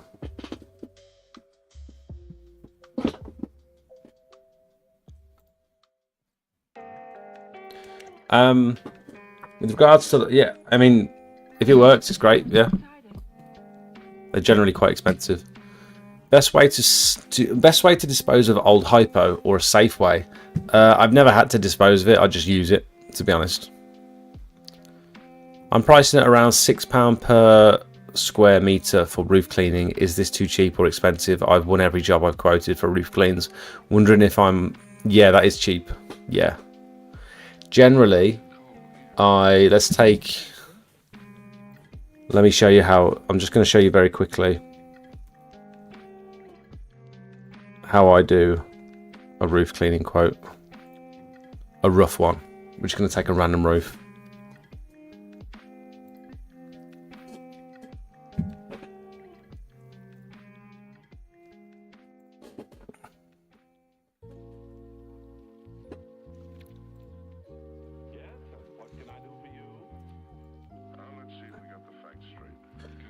These are quite complex roofs, so this is probably a bad example. Let's take this one. These pictures are brilliant on Google Earth now, aren't they? I mean, obviously they're not all like this, but that's brilliant, that is. So, what I'd start by doing, if possible, oops, where am I? Is taking the 3D buildings off, because you want a top-down view. And if you, sometimes this messes up the image a little bit, but you can go into your preferences down here and just turn off 3D buildings. So you get like a much flatter projection. It's much easier to measure. Sometimes this will make the image look crap, and so it might be easier to keep 3D buildings on, but I think you get a more accurate measurement with this.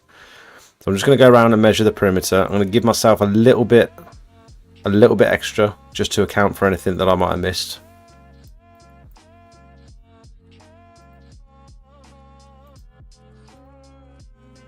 Don't know what this is down here, so that probably extends out as well. Just a rough measurement.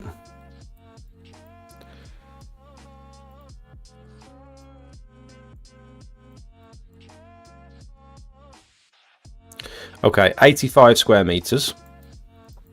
So then we're going to go down to the ground on here and look at the pitch. So it's quite a steep pitch, really. It's like, that's probably over 45 degrees, I reckon that pitch is.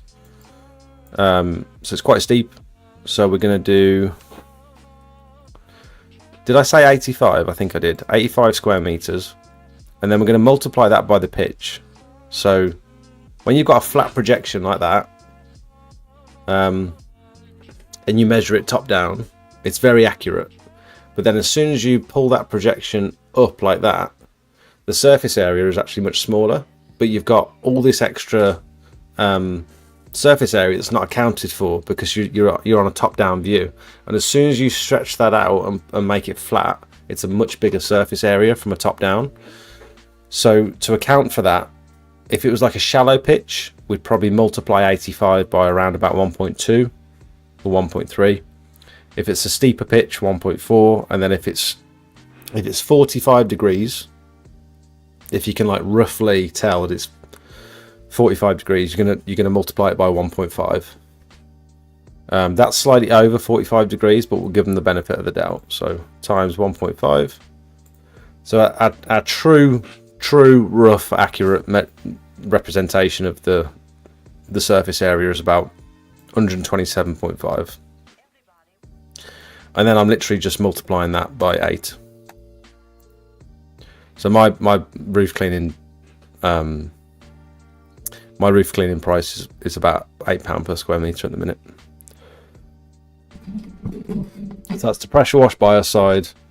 And it'd probably be around about the same to scrape. It's less effort for me just to say it's the same price, you know what I mean?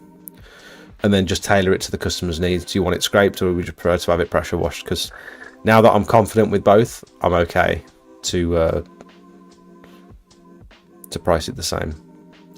So on this roof, this is without VAT. So next couple of months I'll probably be charging VAT on this. So for such a big property, that seems quite cheap for that roof, really. But you've got good access all the way around. Actually, I'd probably go higher than that. I might go 8.5 on that roof.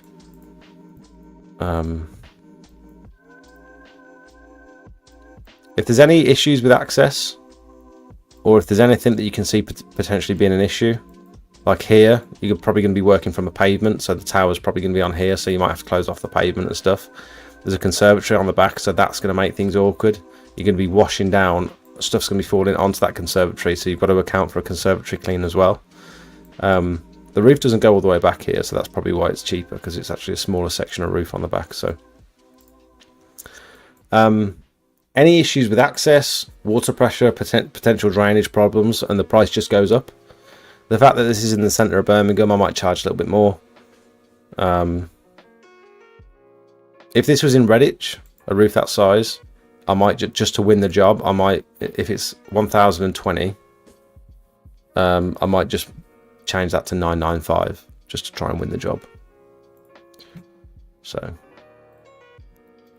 hopefully you find that useful. So if you're charging £6 per square metre and you're not accounting for the pitch, 1, you're cheap as it is, but 2, you haven't accounted for the whole surface area. You know what I mean?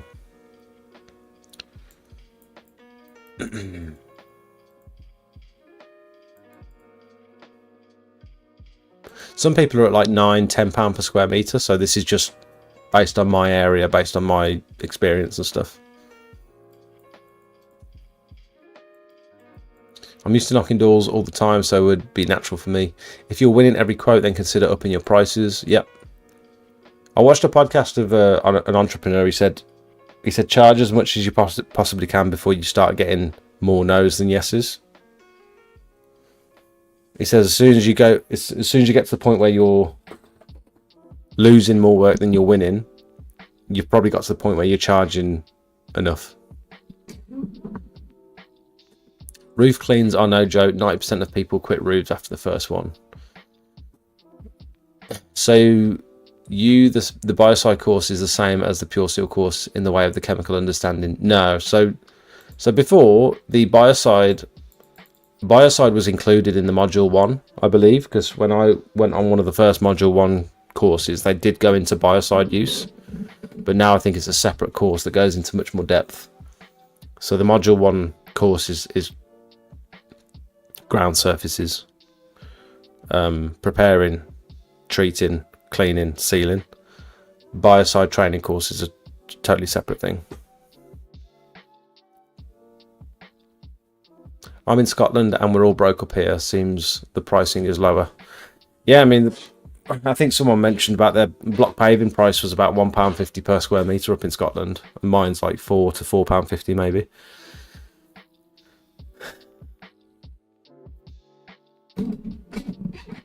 I did part-time around my current job, you donut. I don't know what you're saying. You're saying one thing and then saying another.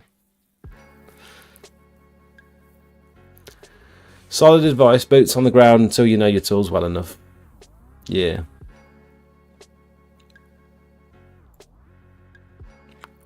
I'm surprised. I think the winds in Scotland have been pretty crazy, haven't they? I'm surprised you've been able to do any work this year so far.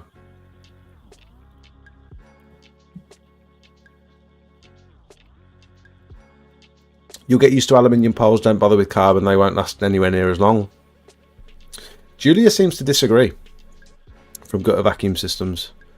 I think, I can't remember. Well, someone else in the chat was actually talking about it and they said they've had no splits or breaks or anything. They're still, as long as you maintain them, they're still just as good as the day you bought them. And I think they were 2 years old. So I've heard mixed things about the carbon poles.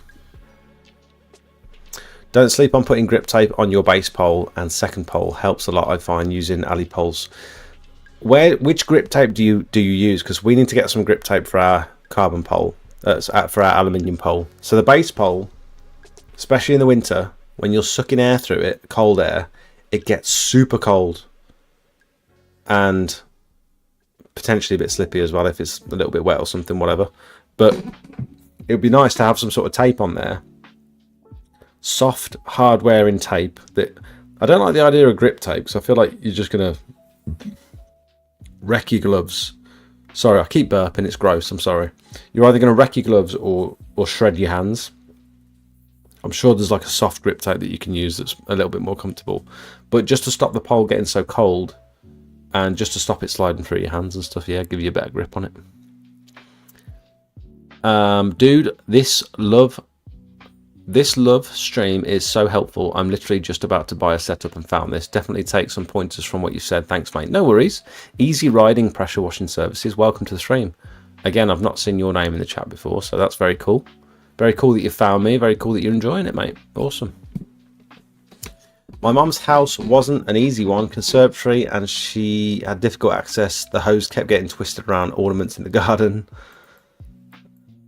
I've been advised to get the 8-inch surface cleaner from Equip to Clean. Is it worth it for roof cleaning?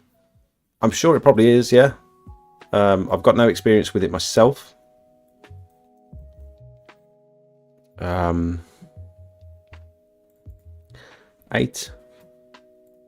8-inch surface cleaner? No.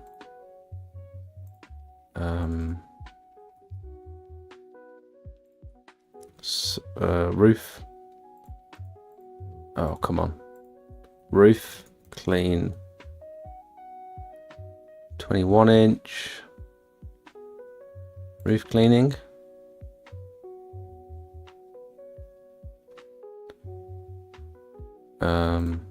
Surface.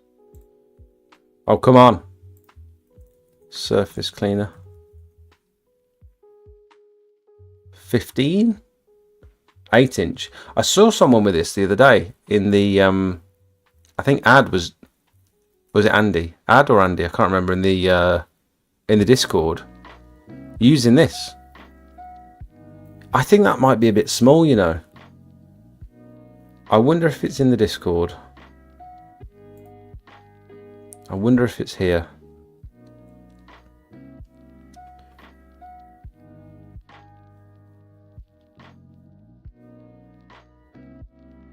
I think I've gone too far back.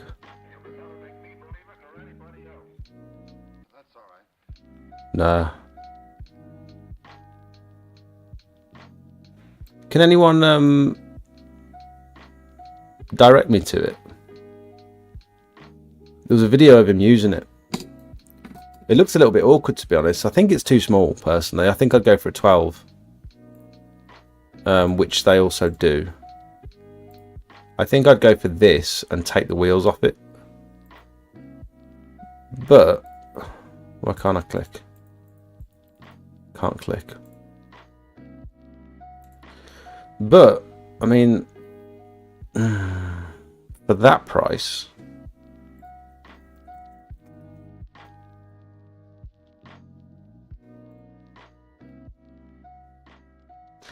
what's 300 mil? What is 300 mil in inches? 300 milliliters No. ml No. is equal to... No. What do I mean? Not milliliters. I mean, what do I mean? Meters? Centimeters? It's not milliliters. What is it? Oh my god. Oh my god, I'm so dumb. It's mm. Mim. Oh god. It's on the tip of my tongue.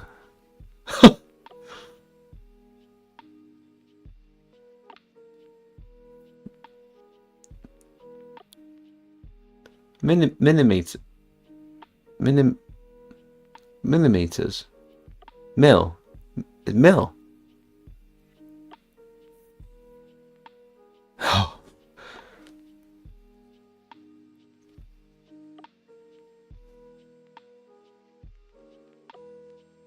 Millimeters.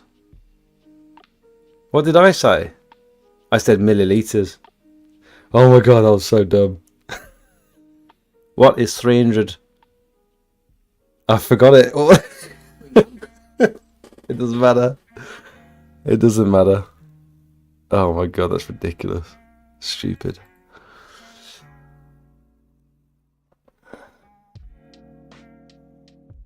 Does Zach have a list of things that are tax deductible by any chance?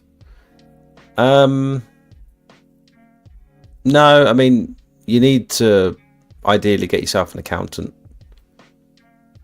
There's probably stuff that you haven't thought of that's tax deductible, but also assuming stuff is tax deductible when it might not be. You're better off getting an accountant, just putting everything that you're spending on your business on a spreadsheet, and they'll sort it for you. I can't believe I'm gaslighting myself into thinking starting pressure washing alongside my current business would be a nice and simple. I'm so incredibly busy.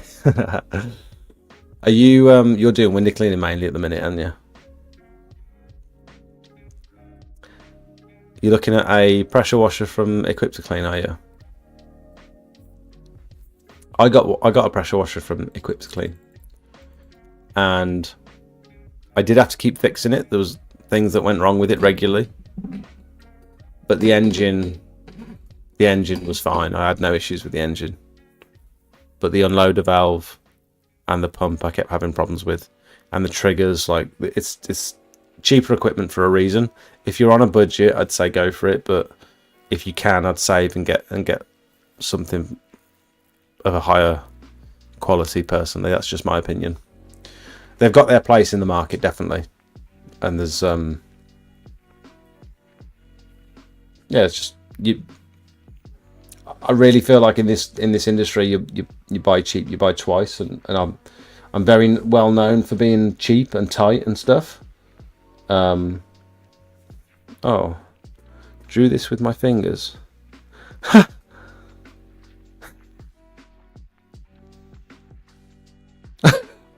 Sorry, my son's just sent me something hilarious.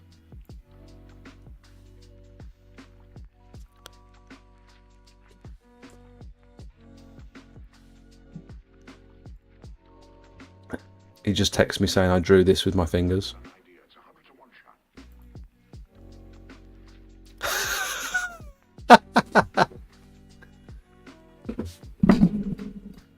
I mean, the eyes are crazy, aren't they? Does anyone remember Pinky in the Brain?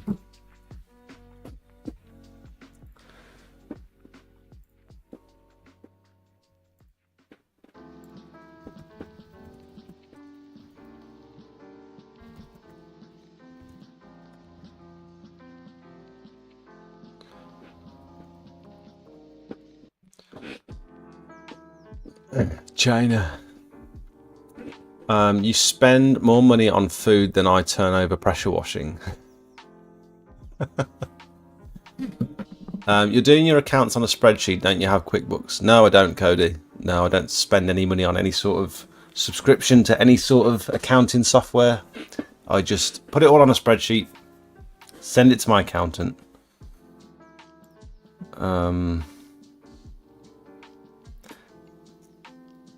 Craig's just texted me saying, can you give my Uncle Phil McCracken a shout out?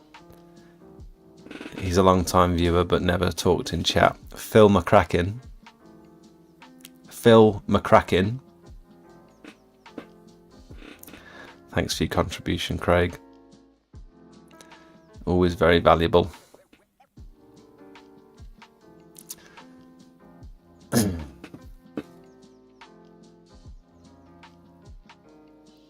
There's better suppliers out there, as the saying goes, buy cheap. Equipped to Clean It is like UK based Temu but twice the price. I didn't say it. Has anyone got any feedback, genuine feedback from purchases they've made on there? Or is this just hearsay? Because I can speak on the purchases I've made. I know we laugh about gutters, but I'm doing on average 60 a month, so I'm used to the fatigue. 60 gutters a month, that's insane. 400 odd quid on food, are you crazy? Take your lunch, that's $5 grand a year. A week in Dubai. No, I'm not. I'd rather eat well.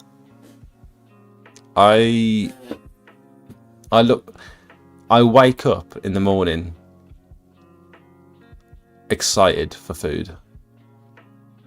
And when I'm on the first job of the day, I'm like, ooh, what's for lunch then? And it's like exciting for me. The boys just inhale their food. They just wolf it down so quickly. And I'm just like there, just enjoying it. And then Jakey, he'll finish his food and then he'll stare at me and he'll just watch me eat. He'll be like, you enjoying that? I'm like, yeah. Stop looking at me. Arms like a scaffolder. Steve, you don't know what fatigue is. Just wait till we're on track for 2 roofs a week. I wouldn't want to do 2 roofs a week. I'd be happy with 1 a week. Potentially even 1 every 2 weeks. I'd be happy with. I'm not keen to be doing regular roof cleaning, to be honest. I'm happy with my ground surface pressure washing. I'll do it in the winter if I have to, but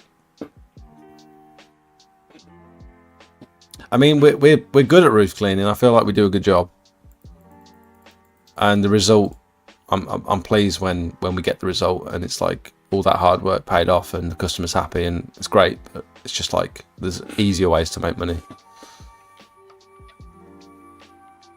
So Steve and Craig and Daz are just going at each other. I do the same with conservatories, do the whole thing, pointless doing just the roof. I try and charge per panel. Yeah, I was thinking that, but the panels are different sizes as well. All the panels are different sizes, so it's like how can you charge per panel? I just found some soft wash surfactant from Liquipack. Anyone used that before? I think that's quite a popular one, mate.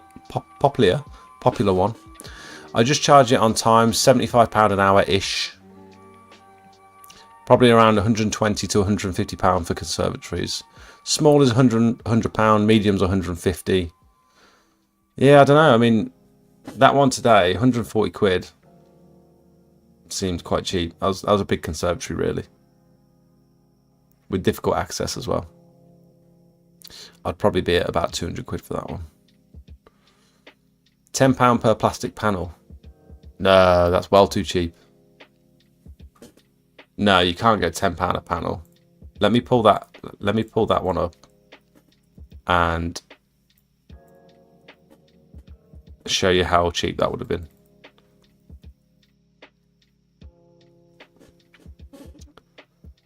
This is what I'm saying, like they're all different sizes, so it's difficult to give like a set price. So this one had, you still with me? This one had like, let's put the 3D buildings back on so I can see. So that's got a slightly better quality image from, oh god.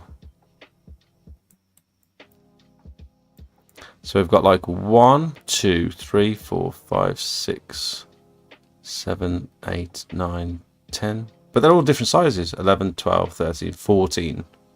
140 quid. I suppose that's, I mean, that's what Callum charged. So that's probably why he charged it £10 a panel. But they're all different size panels, so how can you justify your price to the customer if you just say like, oh, it's £10 a panel? Or do you not mention it to the customer? I'm so impressed with this Google Earth. Look at that. Does anyone else think that's impressive? You can actually like fully see the access and the elevation of everything. Very useful. I should have looked at this before I actually went out to do the job today. That would have been easier. Oh, they've got a pool next door. I feel like this is very intrusive, isn't it? Being able to see it all in this sort of detail. I bet if you zoom in, you can see someone getting changed in the window. Creepy. Sorry, that took a turn, didn't it? Anyway, why is it after I got the £3,200 pressure washer business pack from a Quick to Clean, all I see is people slating them? Should I be worried? How long ago did you buy it? How much of the stuff in that business pack do you think you're actually going to use? No, I'm not. I don't want to talk about a Quick to Clean anymore. Sorry, I'm not doing it.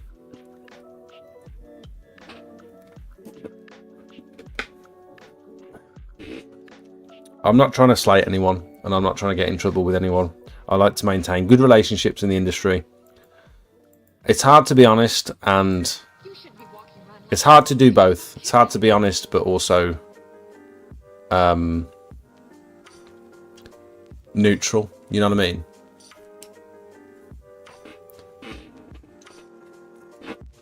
If you guys want to say stuff, I'll happily read it out, but I'm not going to give my opinions on everything at every opportunity anymore, I don't think.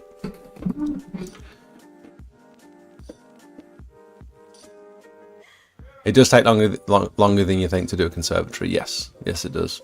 I saw your video when you had a bungalow, when you did a bungalow and the customer had your pants down for the damage in her loft. Did you check the loft on the roof jobs and have a damage waiver in place now? I do have a waiver in place. So I don't believe, and the same with a lot of people in the comments, I don't believe that we caused any of that damage. The reason her towels were wet in the airing cupboard, there were dirty wet towels in the airing cupboard, and I think it was because I was too vigorous with the rinsing on her, you know, like the exhaust pipes that come out of the airing cupboard. I think I was too vigorous with the rinsing around that pipe, and obviously I'm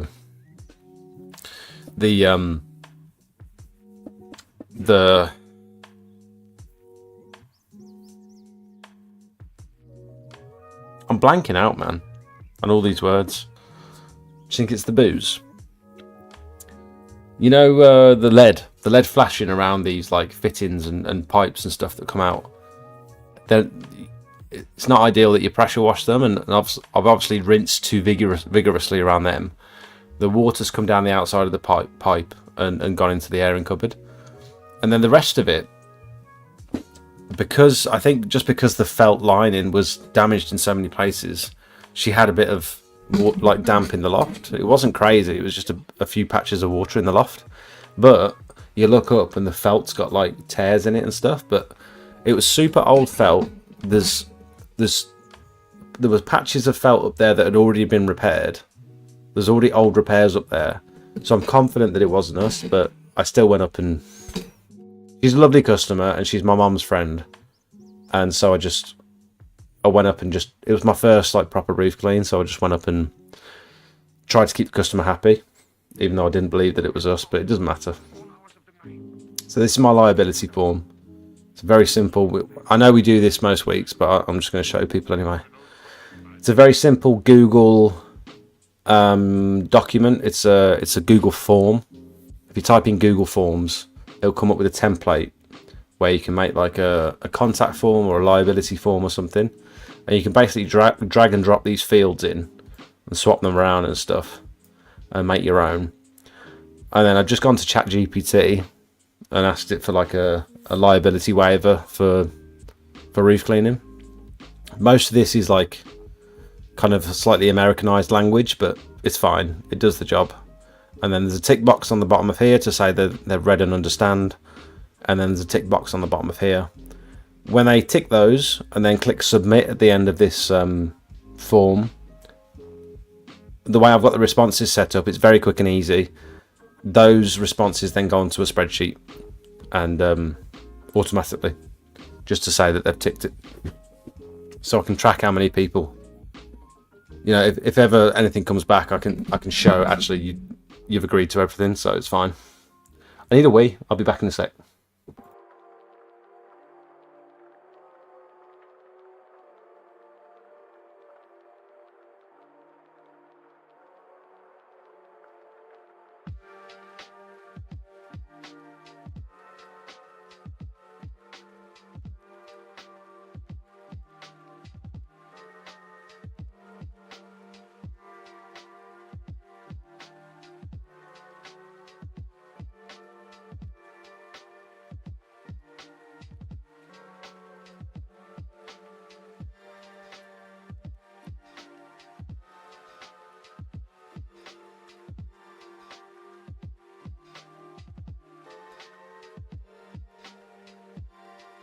I actually forgot the beauty of having a big van battery strapped to my pressure washer was that I actually went to a fifth job today to replace a seal in our friend's gutter, and their car was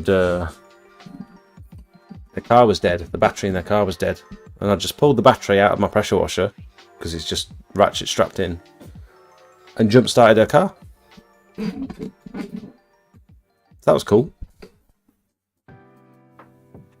Easier than going under the seats in my van and pulling up the floor to try and get to the battery, and then the leads not being long enough and stuff.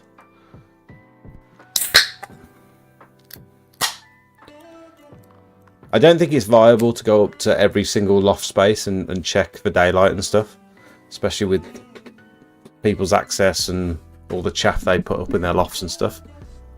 I think you've just got to look at the externals of the roof, have the waiver in place, make sure there's no obvious damage, take before pictures of anything that's concerning you, let the customer know.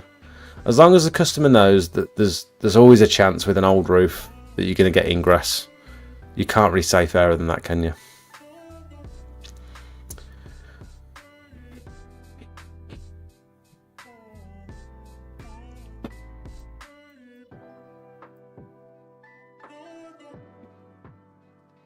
It's not the equipment that isn't good from them. It's the reason. It's reasonable to be fair. It's the lack of after sales from them. If something fucks up, you're screwed. Yeah, I mean it's also just cheap equipment. So it's not dissimilar to some of the other equipment. Other suppliers are using like Lonsid engines, for example. It's just the cheaper Chinese pumps and stuff, and the cheap triggers and the. I can't say much about the hose because I think the hose was fine that I was using, but like just the fittings and stuff are constantly leaking, and you're having to replace O-rings all the time, and the unloader valves are disintegrating, and there's just like better ways to spend your money instead of just constantly having issues and having to replace stuff and fix stuff. I've not had one issue with Jakey's machine yet. To be fair, the big one. The van mounted one. I've not had one problem. It cut off because it had low oil once. top the oil up. It's been fine. I still haven't serviced either machine, which is bad. But they're just flawless. They just go. And like even the triggers have been fine. I've replaced one O-ring literally since I switched to the ST2600 trigger and the big Tima or MTM fittings, the big quick release fittings. I've not had one issue with O-rings. Before, I was literally replacing O-rings like a couple of times a month, maybe once a month, twice a month.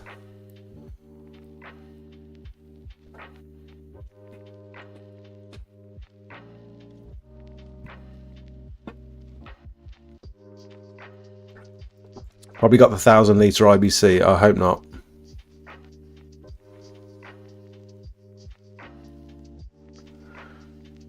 Oh, Zach's in the chat.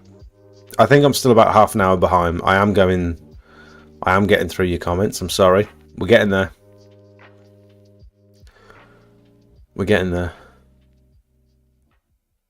£12 per square metre is the average price for roof cleaning. Are you sure? Bloody hell. Hi Ben, you right, mate? Oh, still got to go up. Still got to go up.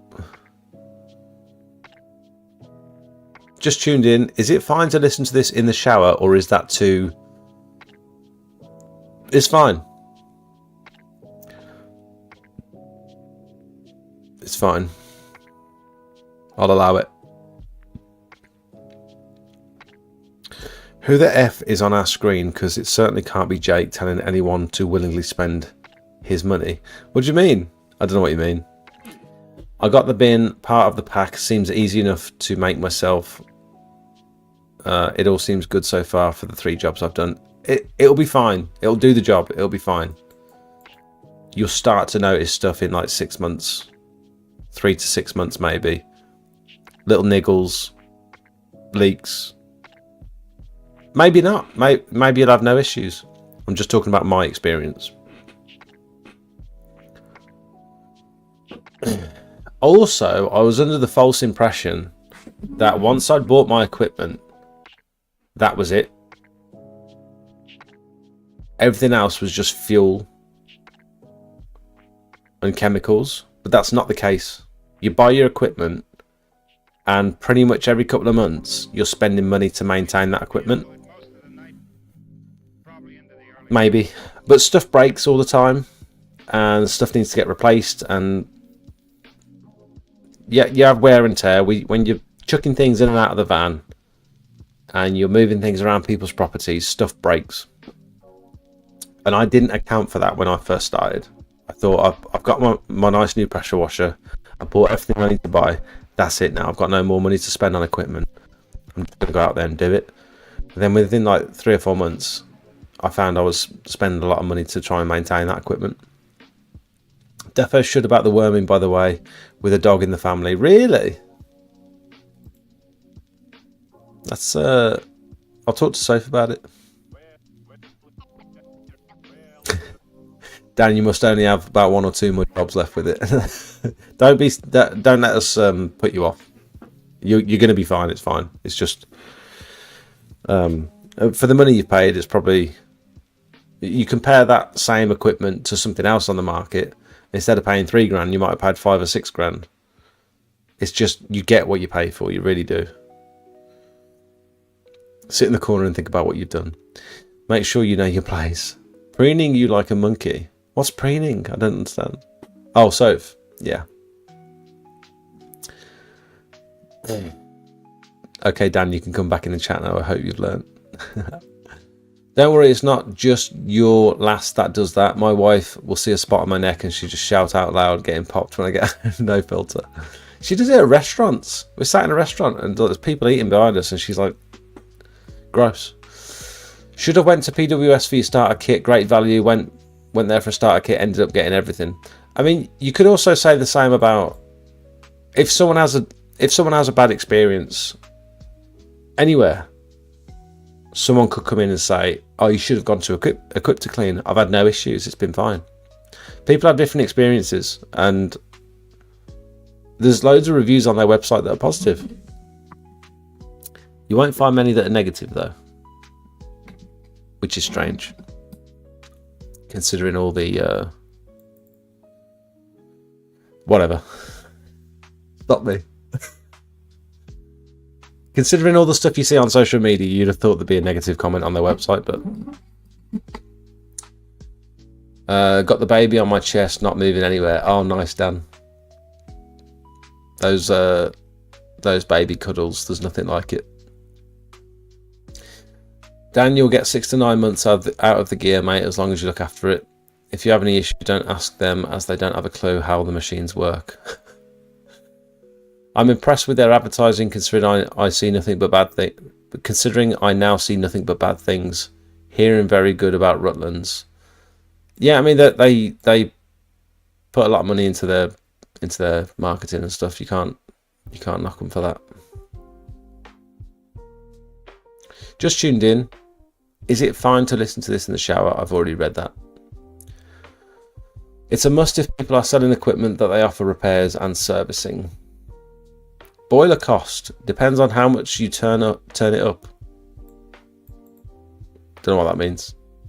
The boiler cost depends on how much you turn it up. I don't know what you mean. Their adverts are good, but that's because they have to spam adverts like crazy to get any suckers in and buy from them. I don't think we're suckers, because I bought from them. And I did my research as well. I just wanted to, instead of spending £2,000, I spent 900 quid on their 15 litre per minute machine.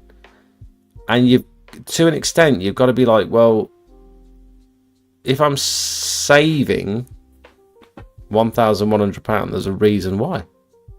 And I think that's fair enough. If you're working to a budget, which I always do, I think that's fair.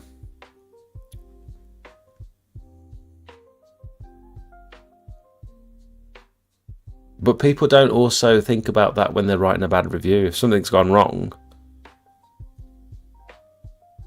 it can't be like...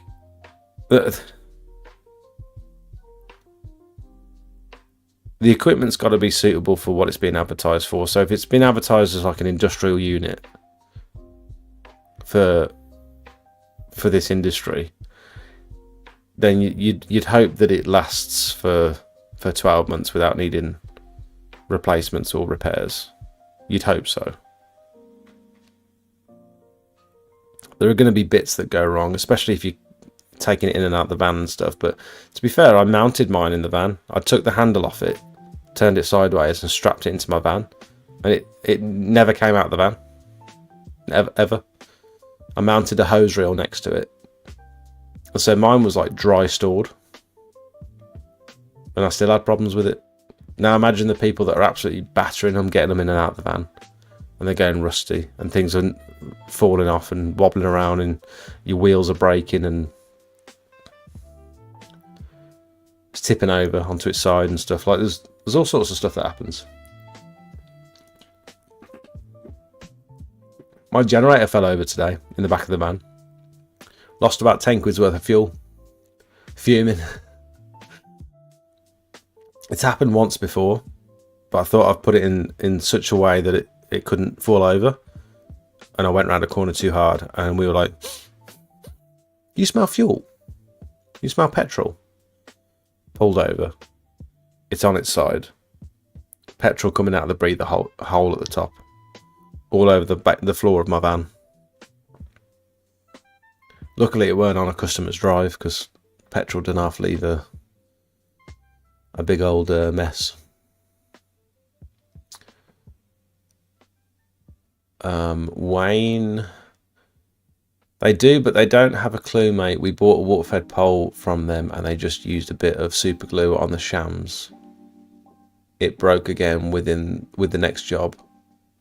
We had it less than 6 weeks, and they refused to give us a new one. Your water-fed pole broke, and they super glued it back together. Are you actually serious?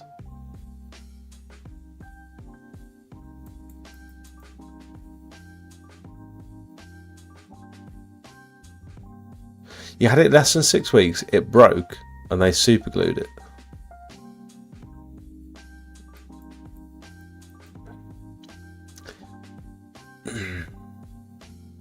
I agree, Washi. I would not buy from them. Imagine giving us a rough price on a roof based on a rough measurement, but you can't even give callers a rough price. Hypocrite. When I'm driving in the van and someone won't even give me their address or their rough area or whether they even live in the UK, no, I can't give you a rough price. Tell him, Matt, ban him. Matt, can you ban me if you're an admin? Evening, Go Ahead Property Services, welcome. £12 per square metre is the average price for roof cleaning. I think that's wild. I don't think I'd land anything if I charged £12 per square metre. Is that including like accounting for the pitch? Is that what you're charging, Darren? If you don't mind me asking. Hi, Ben. I'm hoping to grab a double turbo head plus lance from you that I can interchange what's on the end, but I'll call you in a few weeks. I would potentially, Dauntless, I would avoid having a double lance. You don't. I don't think you should have a turbo nozzle. I know you're talking about one of those things where you've got two turbo nozzles on it. I'd avoid having a turbo nozzle that you put into like a quick release. You can do it on like a lance where you can pop the lance off of your trigger and put a different lance on. But I'd avoid having quick releases on turbos because they vibrate too much. There's too much play in that quick release fitting. I'd have them screwed onto the end of your lance. Personally, I don't know if that's what you're talking about, but it sounds like it is. £1 to £1.50 per square metre. That'll barely cover the price of chemicals. Well, they might not even be using chemicals, and they might not even be going back to resand it. I don't know. Loaf of bread up there must be 10p. We're pushing scrape and bio now at £8.50. Pressure washing is £11 to £12 now, but avoiding where possible. The grief and work involved is massive. I mean, if you're pricing yourself out of the job, that's not really an accurate or fair way to price a roof, is it? You're telling me you price it at £11 to £12, but are you pricing it like that because you don't want the work? You know what I mean?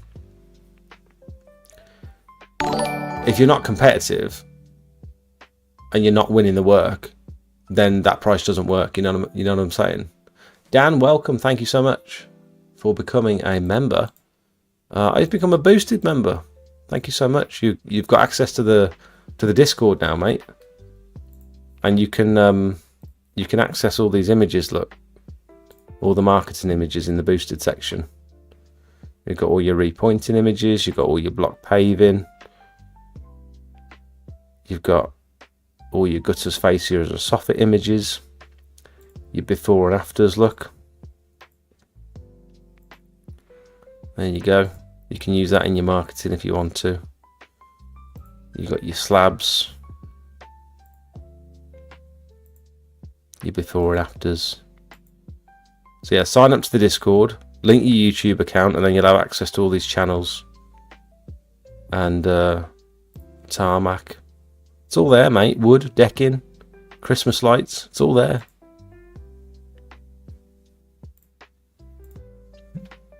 Have a little mooch. Get yourself some handlebar tape from Halfords. Ooh, that's a good idea. What's handlebar tape? I've actually never heard of that. Handlebar tape. Halfords. Is this for the gutter vacuum poles? It's perfect. It's perfect. That's exactly what I need. When it loads.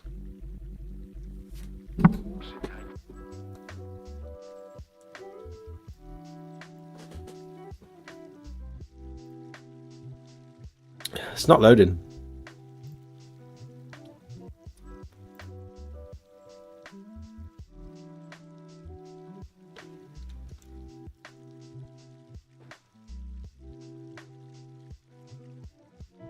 I've just clicked another one that I think the Halfords website's down.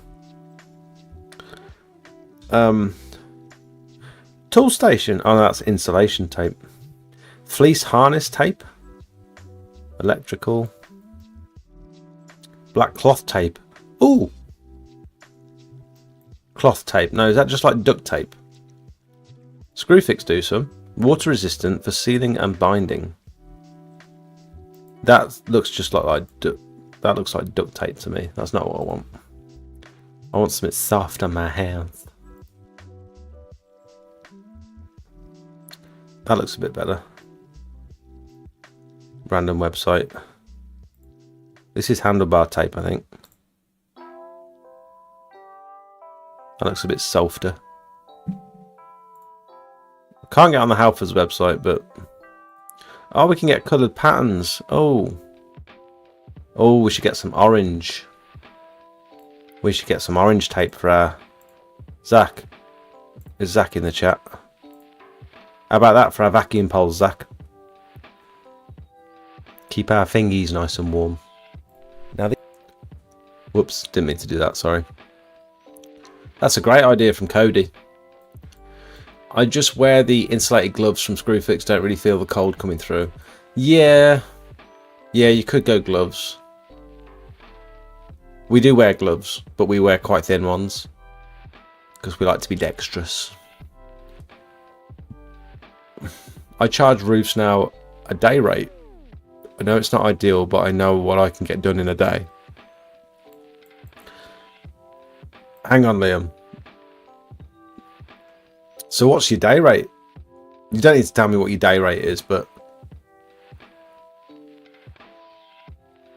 So, a day rate for me, if I was to go and work for someone else, and they want me to bring my equipment, my own fuel and all that sort of stuff, Squeaky Clean Dave reckons I should be charging upwards of about £400 a day. And if you're only spending a day on a roof, my minimum charge for a roof is like 700 quid. So what's your day rate? You know what I mean? Have I misunderstood?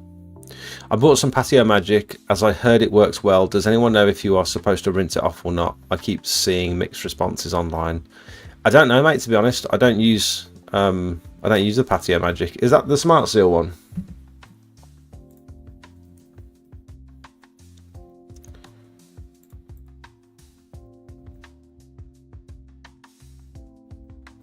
Oh no, that's Block Magic I'm thinking of.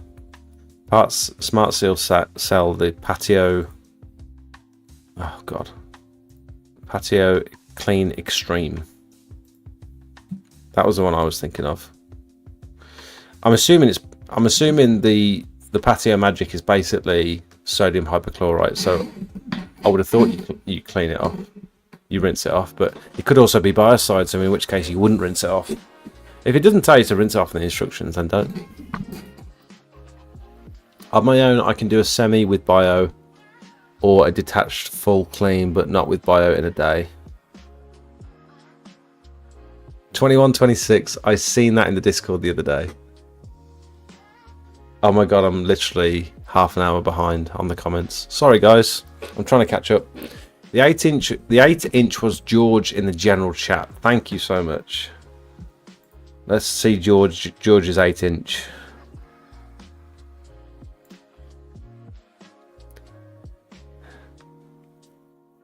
Thank you, Matt. Coming in clutch with the measurements. It was George, thank you. I remember now.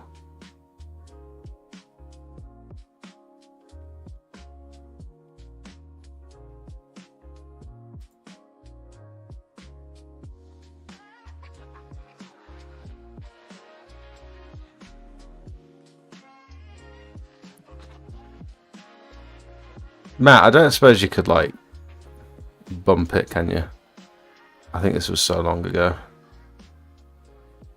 Can I look at your messages?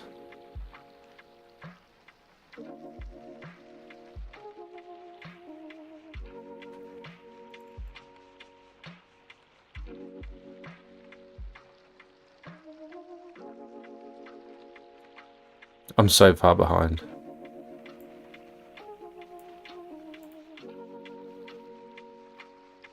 Just click the... Oh, I'm an idiot. Sorry, you linked it. You actually already linked it. I'm such an idiot. Sorry. Thank you. I'm a donut. Here it is, look. Doesn't that look too small?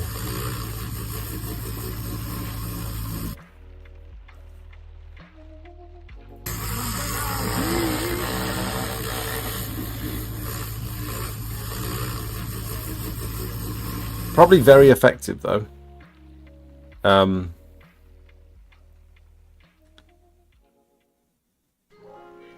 It's spin nice and quick. You wouldn't need a lot of power to get it spinning and to have good cleaning power. I hardly know how to begin. I'd be interested to see more videos on that. And then he posted another one. So this was his first roof clean. See how low the tower is? And there's two of them hanging onto this pole. But this is what it's like. It's terrifying. The first time you do this, it's terrifying.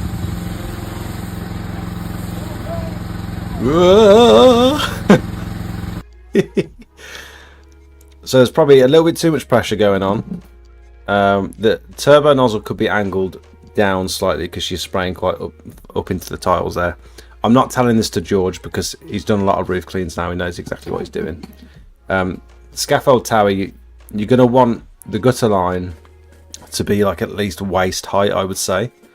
Being that low down, you're sort of holding the pole up just to get over the gutter. There's so much to learn on a roof, and it's the last place you want to learn. You want to learn on ground surfaces first, really, and then work your way up to maybe a bungalow, and then maybe a 2-story. You know what I mean? Julia isn't doing 60 jobs a month. What are you talking about? I use the Mossmatic 12-inch. Yeah, I thought 12-inch was about what most people are using for roof cleaning. I thought that was the sweet spot. Has anyone used ECA for ordering products? Ordered a Whirlaway Suttner 2600 trigger and a PA turbo nozzle, and it said it's going to take 10 working days. It's a very reputable website. There's lots of people that order from there. I couldn't tell you. I always tell the customer how much it costs to justify my price. Tell the customer how much what costs. How much that, like, conservatory roof or something. I need a bit of context on that because I'm so far behind. I'm sorry. 300 mil is 12-inch. Sorry, guys. Sorry. Millimeters.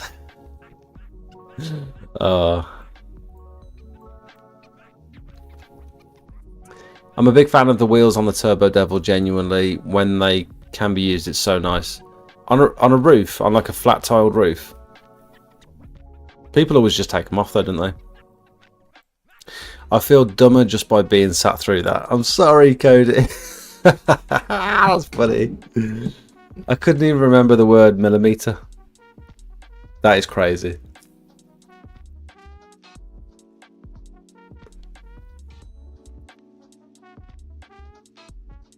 They clearly don't have stock on hand. Plenty do hold stock.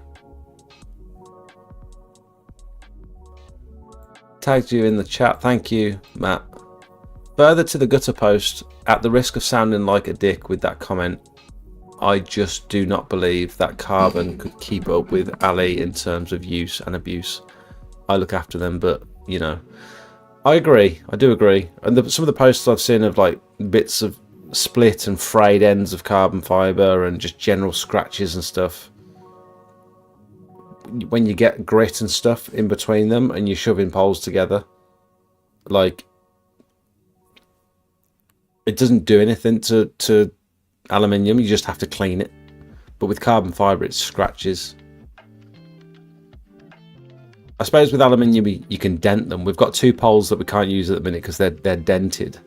And you can't shove them in very well, and so they're just awkward to use. They're still usable, but I just need to play around with them with a set of pliers and stuff and just like work them back out. But if that was carbon fibre and it was just split and scratched and horrible, once that pole's not usable, you've got to buy a new one, and they're not cheap.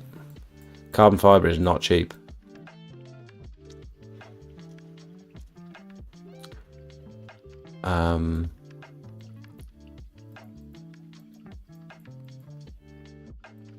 You've just given me dyslexia. Turbo Devil, just grab a few of each size jets as they get fucked. Oh, okay. Because they hit the tiles. 8 inches too flimsy. What I mean, carbon is not as tough day to day, job after job. My alley are 18 months old and absolutely no issues with them. Yeah, same. 8 inches solid. Plus you can get cheap alley poles. Hello, Zach. Zach, have you pissed in the van yet? I can confirm he hasn't. I've only done it... I actually did it the other day. I've done it twice now. What a rebel. It's actually quite relaxing when you've got that slight crack in the door, just so you've got a bit of natural sunlight coming through. The hustle and bustle of the streets around you. It's quite nice.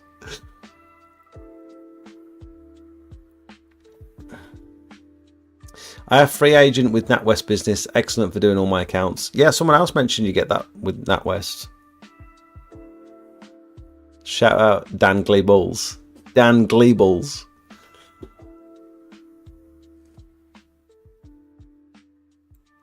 Have you ever earned over 50 grand in a year, Smelt? Drizzy, I've never seen your name in the chat before, and you open with a how much do you earn comment. Welcome. You might want to start by saying some other stuff before you ask me how much I earn. You know what I mean? With respect. Drizzy, he won't confirm his income, but 80 grand is the threshold for VAT, so take from that what you will. Most purchases I've made from Equip to Clean have been alright. Only real issue is what you had with the shutter spring. The shuttle spring, yeah, in the unloader valve. They won't admit that it's a design fault. They just won't. I've had so many people message me after I made a video to say they've had exactly the same issue, and I told them I think it's a design flaw because I've had to replace that spring like 4 times, and they say it's misuse. I'm running dirty water through the pump, or I can't believe they blamed me for it and just wouldn't listen rather than just admit. That was what wound me up so much. Is that, hang on, I've just spent all this money with you, and when I come to you with a slight issue, it's not, I mean, not even making a big fuss about it, but when I come to you with a slight issue, it's like you're just going to turn it around and say it's without any evidence. You're just going to say your water's probably dirty in your tank. You've got particles running through. Your water's not filtered going into your tank. It's like, hang on, how do you know? I've got a filter on the top. I've got a filter on the bottom. And there's a filter going into the inlet of the machine. How many more times do I need to filter my clean water coming out of my tap? I don't know. That was what really wound me up. The tax threshold did go up to 90 grand this year. And I'll say it again for anyone that didn't hear Ryan from Curbside Cleaning mention it. I think it was Ryan. Might have been someone else. Can't remember. It's actually a rolling 12 months. It's not April to April like you'd expect. It's like from now, in the last 12 months, have you turned over 90 grand? Roof cleans are great to hit your number to break even for the month. Anything else is excess. What does that mean? Roof cleans are great to hit your number to break even for the month. Oh, I see what you're saying. So you have like 1 or 2 roof cleans and you've sort of earned what you need for the month. And then if you get a couple of gutter jobs or some pressure washing, it's like, that's just extra. Yeah, I see what you're saying. Sorry, it took me a while then. My auntie likes to watch these back, Jake. Can you give her a shout out? Annie Chovy. Anne Chovy. Oh, I messed that up, didn't I? Sorry, mate. 2 smaller roof panels, class as 1. Fair enough. Zach, we have 180 square meters to scrape and bio tomorrow, then 110 square meters to scrape and bio on Wednesday. Zach, that's not as funny as it. Okay. I'm off, peeps. Thank you so much for your help, Jake, and the community. No worries, Nathan. Thanks for tuning in, mate. No luck needed, Mr. Zach P. in Van Smelt. How much are you per square meter, Washy? £100 per square meter. There you go. I have to go. Happy New Year, Hish.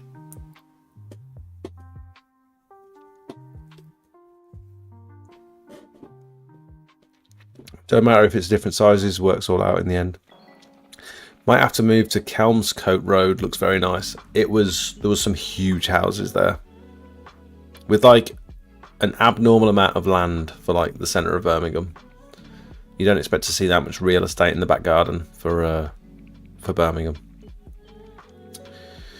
£8.50. Oh, by the way, we weren't happy with that conservatory clean. That's the first conservatory clean that I've been a little bit defeated on, and there was spots all over it, and I just couldn't shift them. So yeah, wasn't very happy with that one. So if you ever go and visit, just know that it's not my best work. Customer was over the moon because it hadn't been cleaned in so long, but Jakey spent like 2 hours scrubbing that conservatory and just couldn't get it any cleaner. £8.50 for the scrape and £11 for the pressure wash. We try and swerve pressure washing, yeah. Do you clear the gutters on conservatories as part of the job or not? I think it's only fair. If there's so much moss on the conservatory roof, which there always is, you're dragging that down into the gutter, and then you're filling the gutters with water as well because you're putting so much water onto the roof. I think it's only fair that you include the vacuum as well on the conservatory. If you're gonna do like a thorough job, because else you're just blocking the customer's gutters with moss from their roof. You know what I mean? In my opinion. Happy to listen to alternatives. Does anyone else include the gutter vacuum on their conservatory cleans? By Friday, I would have done 4 roof cleans in 7 days on my own. Oh my god. New arms, please.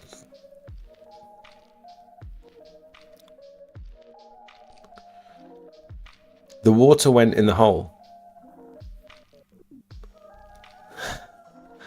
I don't know what you mean.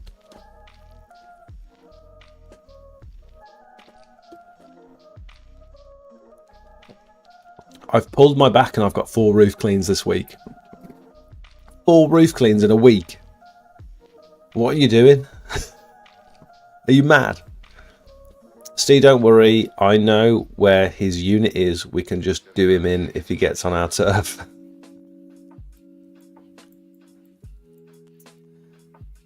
She pulled down your pants and spanked you over that first roof clean you did. It was clear to see, like you said, the felt was FUBA.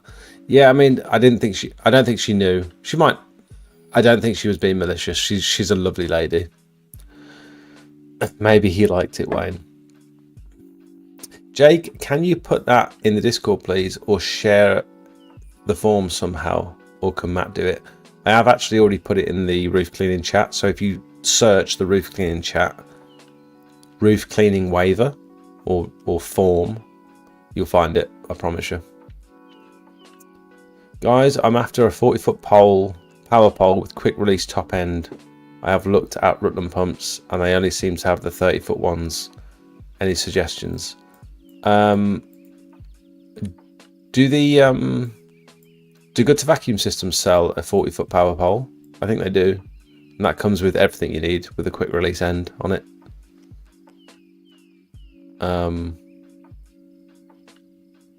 Good to Vacuum Systems, or I'm sure Tom might be in the chat from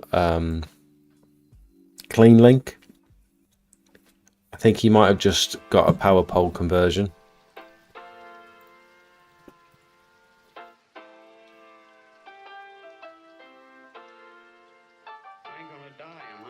New power poles, there we go. These are probably going to be the cheapest power poles on the market, by the way. Because he's not currently charging VAT, I don't believe. Oh, there's a 35. He hasn't got a 40. Missed opportunity. There you go. What trigger does it have? Oh, it comes with a Pro Grip on it as well. I bet he's been working with Darren, hasn't he, to make this little kit. Comes with the Pro Grip mount. That ain't bad, is it? 35 foot. 620 quid. That's a bit of a bargain, I think.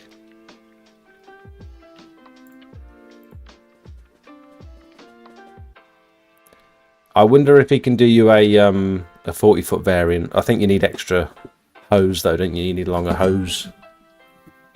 I'm really sorry, I need another wee. I'm sorry.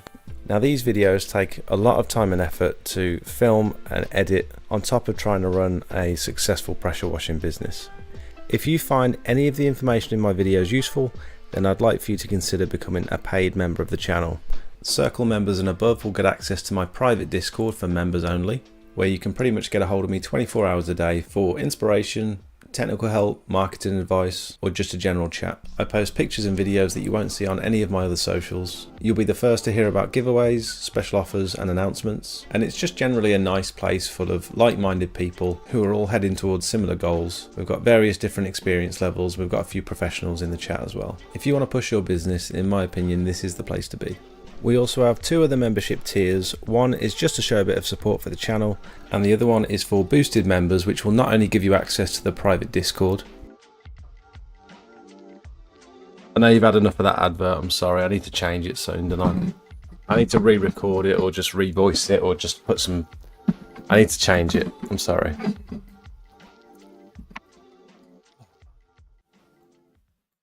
It's the beers making me need a pee-pee.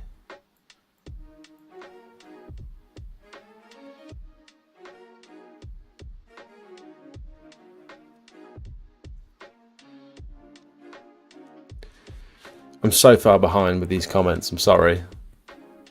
We're almost 3 hours in to the live stream. Timestamp 21:48. Oh my god. GVS poles are good, they are. Any 45 foot water-fed pole will do. I got quoted 1,200 quid plus VAT for one. Yeah, that seems cheap. That seems steep. I'm not going to talk about equip to bin again, then talks about equip to bin 2 minutes later. The 8-inch flat surface cleaner is belting. There you go, from the horse's mouth. I love my Briggs & Stratton Vanguard pressure washer. Had it for 12 months almost, and it's been faultless. There you go. I mean, that's the alternative, isn't it? It's either generally Honda GX390 or a Briggs & Stratton Vanguard. Seems to be the two popular ones right now in the industry. You've got some Lonsin engines, you've got some Yanmar, is it? The diesel ones?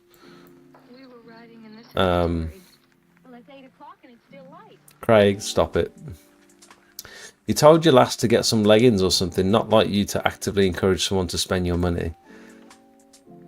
I keep meaning to buy her some there's a style that I like with the black leggings and then black or white socks pulled up over the top of the leggings with the 2 white stripes. I think it looks really cool with like a black puffer jacket or something. I've just been meaning to get some, that's all.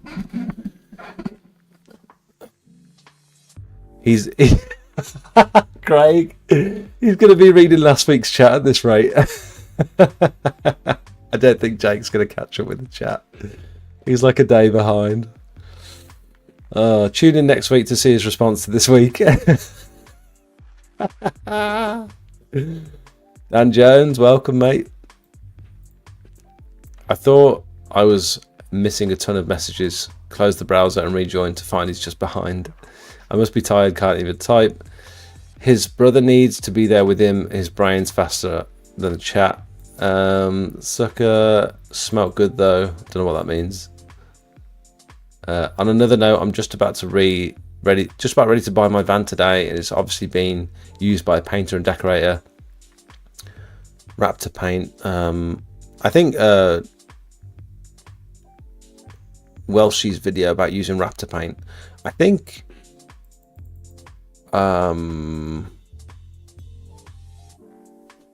there's someone else that used Raptor paint on YouTube as well about in their van. I think it's quite popular. It's like a bed lining as well. Can't ban anyone with a higher role or one that matches. Oh, okay. I can ban any peasant who doesn't match my rank. That washy bloke.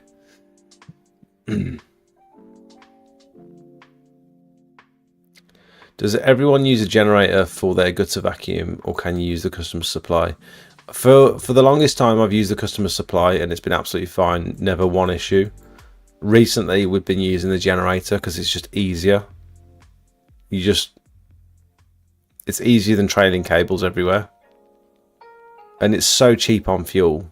You don't use a lot of fuel with it at all. It can virtually run all day. That little generator can.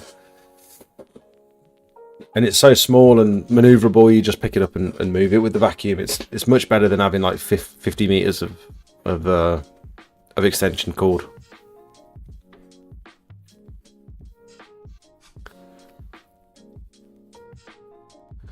I use the customer's electric, but we'll be getting a Jenny.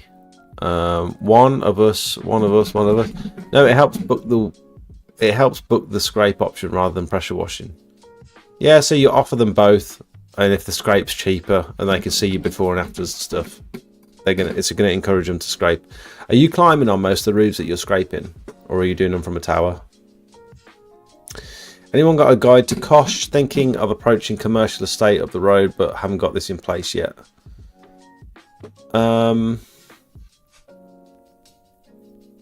No, I don't, mate. Sorry, just use Rams, Ben. Never use any Kosh to win commercial work. You just have to talk a good game. It's generally about getting your foot in the door first, and just the last thing they ask you is, do you have Rams? You know what I mean?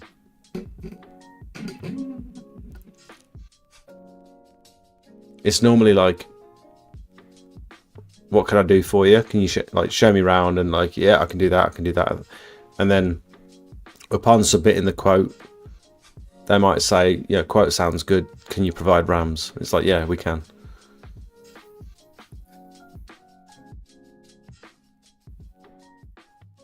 Rather than tape, have you tried just manning up? Cheaper too. I know how you work, sir. I'm going to ignore that comment. Just buy decent gloves. We've got decent gloves. It's just something I've been meaning to do. It's like £3 for a bit of tape on the base pole. It means you can easily spot your base pole in a sea of other poles. And it's just a nice to have. Sue me. I do risk assessments already. I talked to the health and safety director and they want £715 a year contract to advise me on how to do them. No, avoid. Handlebar tape is generally non-adhesive. Oh, okay. You want to make a thick pole thicker, really? He's 6'3", Steve, hands like a gorilla. Hello mate, cheers for all the videos, you've helped me out loads. Don't know if it's been asked, but what should I be charging per square meter? I'm just starting out, but I've worked in the profession before. Andy B, welcome to the stream, mate. You're going to get a different answer depending on whoever you ask. And there's different prices all around the UK. Like we were discussing earlier, for block paving, there's people in Scotland that are charging like £1.50 per square metre. Whereas in London, there's people are charging £8, £9 per square metre for block paving. So it's like, where are you based? How much experience do you have? Are you using chemicals? Are you cleaning the windows after a job? Like there's all sorts of different factors. I charge differently per surface. So for most, like anything other than block paving, I'm charging about £3.50. And then for block paving, I'm at around about £4.50 per square metre to go back and resand as well. That's including the chemical treatment, including the resand. But you're going to get a different, like it's irrelevant. It sort of depends on where you are.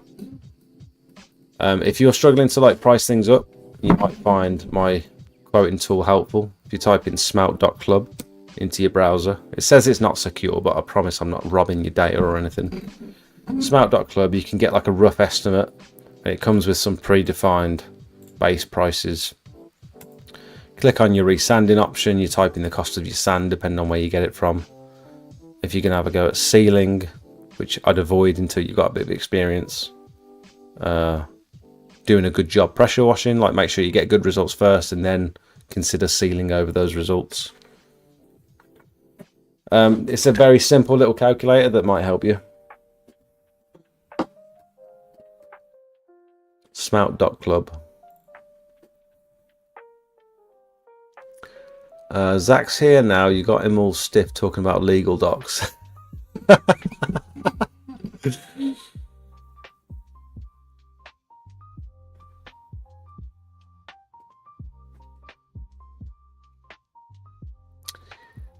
Company trying to sell you their service, telling you that you need their service. Yeah, there's always a conflict of interest there, isn't there? That's my issue with some like chemical suppliers, is that they're trying to sell you chemicals and then also trying to say, oh, but also you need this, this, and this to be able to use the chemicals safely. And it's like you've got a vested interest in selling all that extra stuff just so that people can buy your chemicals. And it's like, of course, it's marketing, but...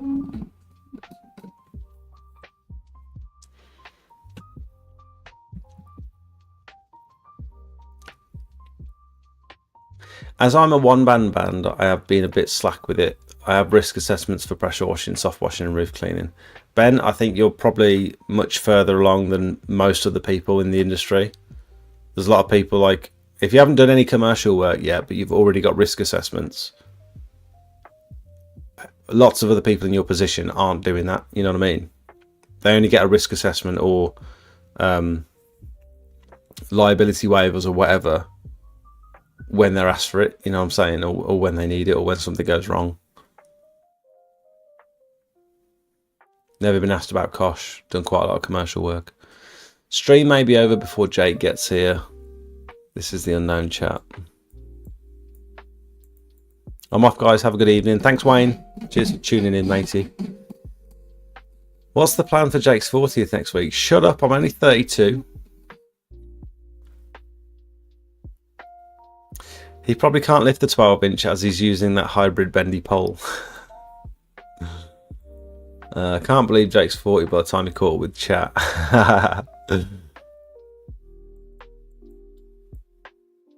George is smashing it now on roofs, though. Yeah, he is. He posts a lot of his roof cleans. Is anyone having a little drink tonight? Cup of tea, coffee, little beer, little glass of wine.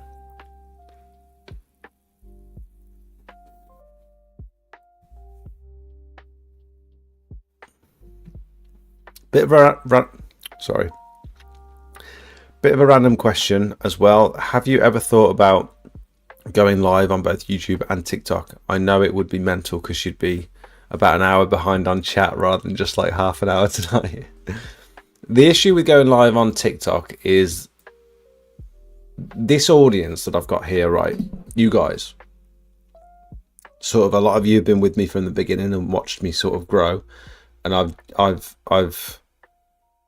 sort of made a little community of like-minded people that enjoy talking about this sort of stuff.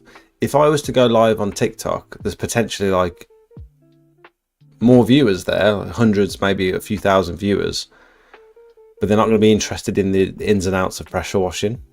You know what I'm saying? Just because I get lots of views on those videos doesn't mean people want to talk about pressure washing or exterior cleaning. It's a different community over here on YouTube. I'm sure if I went live on Facebook, I'd probably have a lot of people tune in that are like-minded and interested in this sort of stuff. Because although I've got a lot of customers on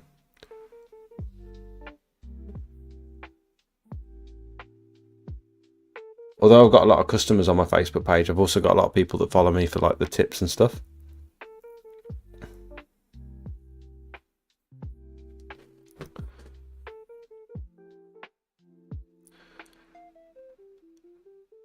Remember when you booked in your first one expecting it to only take you a day?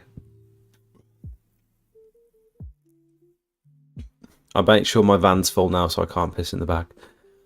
I think it's just getting used to the pressure and the pole. It's very rare that a job isn't a day now. Most 3-bed semis are a few hours. Mental health things. Mental how quick things change. Someone pushed me towards NatWest as well, just for free agent. I use NatWest. Love the channel. Quick question: M22 MIDI QR or something else for your high pressure hose connection? I don't know whether it's called a Maxi. Don't know if you can say that anymore. It's like a MTM, so it's the one above MIDI. It's the big boy one.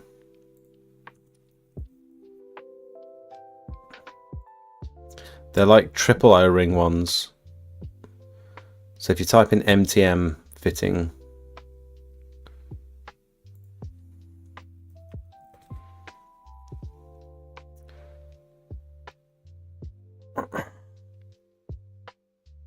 so that kind of looks, they look like a MIDI, but when you put them side by side in real life, they're huge compared to them.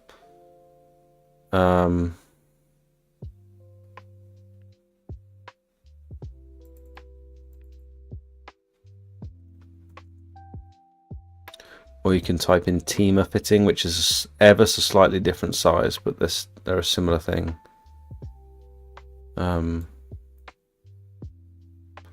There's no good image of them.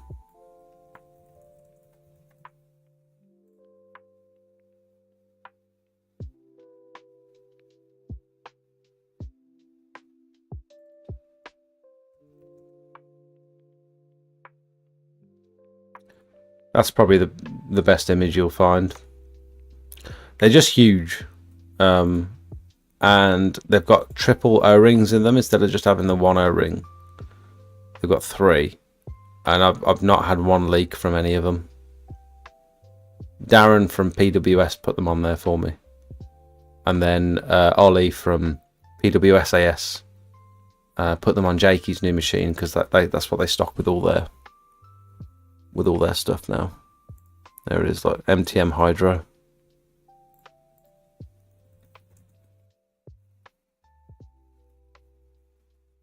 You can't see the triple O-ring, but it's in one of my videos when I visited PWS. If you look at my PWS visit video on YouTube, you'll see it. Where do you get tickets for the expo, or is it free to get in? I think you pay £5 on the door, if I remember correctly. I can't actually remember. All 3 cleans I've got in are bungalows. That's positive. That's a good thing.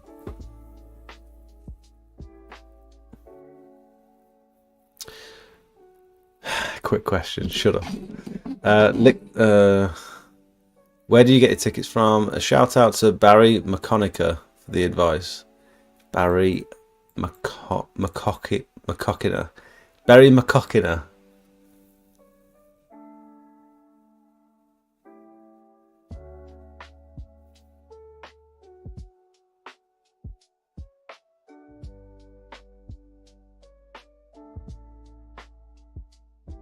I'm almost caught up.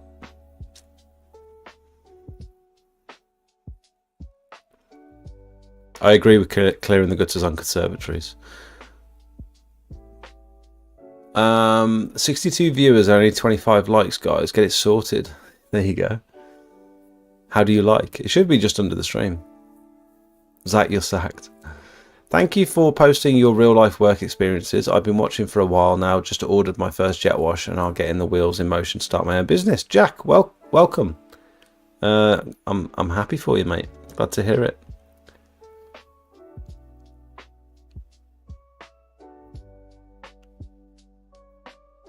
.35s generally are 40 foot with the top section removed for the conversion, so longer poles are stupidly expensive because you have to start with a 50 foot.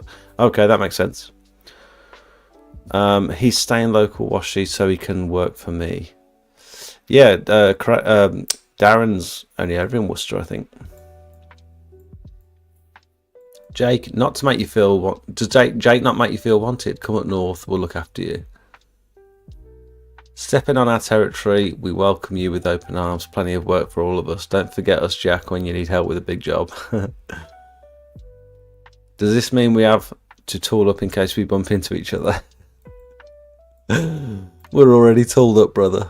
We're finding out Jake's little kinks. I don't know what you're talking about. Squeaky Dave did a video on the van line in paint. There you go. I always feel wanted, Washy. even when I'm not. Excellent, good banter in this industry. Are you in the UK? Yes. Use red label hypo for blocks. It's brilliant.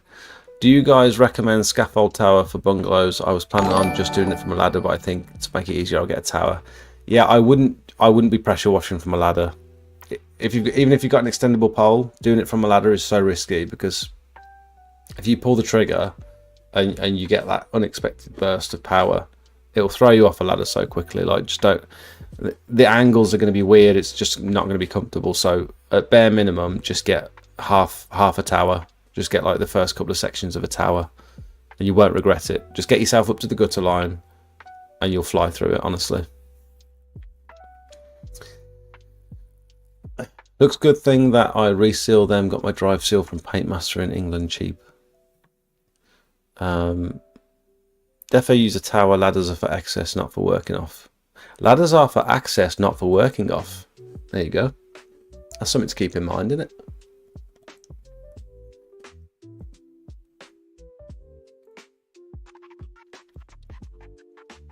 So ladders are for access, not for working off.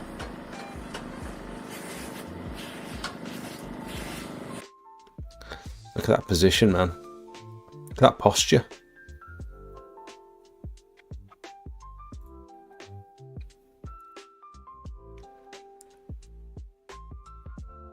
Unless you send another person up the ladder, it's fine. Invalidates your liability insurance if you don't have RAMs. What, on every single job? A RAMs template, or if you don't fill out a RAMs document for every single job, it invalidates your liability insurance. Are you sure? Cheers, Jake. From the Isle of Man, I worked for a company for 2 years, but my boss fell ill and sold up. It's mostly just block paving and possible hypo use. Never sealed before, but we'll work up to it. Andy B. Go for it, mate. Nothing's stopping you.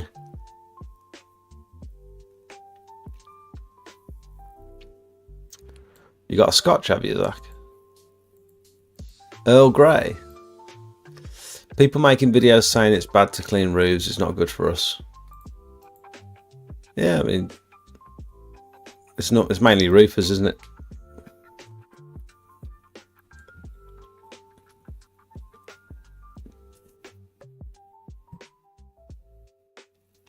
I only drink on a Wednesday night now at pool. Prefer social drinking, as I just get bored drinking in the house.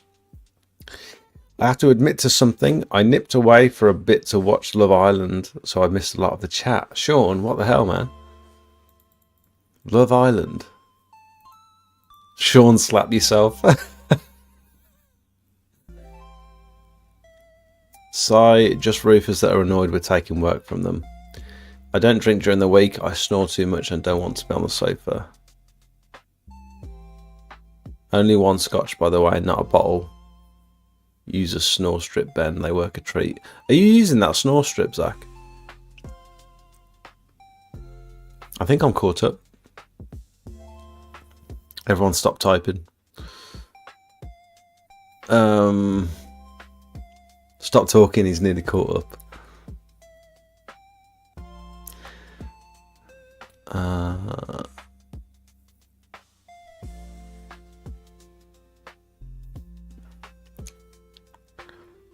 £100 a week for a tower from HSS. Yeah, that's true. Quicky's catching up, keep texting. Never use a tower for a bungalow, just do it from the ground. Yeah, but some bungalows have got like a high... Depending on what length pole you've got, I found it quite difficult. That bungalow that we did in my video, in that first video, where I got water under the roof. The top bit of that bungalow, even with my 35-foot power pole, I think was too high to be doing it comfortably. It was some bungalows, they're not all shallow. Some of them go super high. You know what I mean?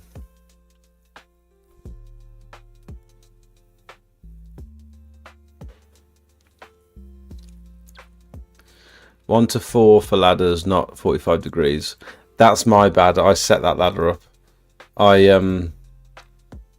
I think Zach does them too shallow. It's because we've got that standoff as well. The standoff, like, it's changing the way I set up the ladder sometimes. By the way, this standoff,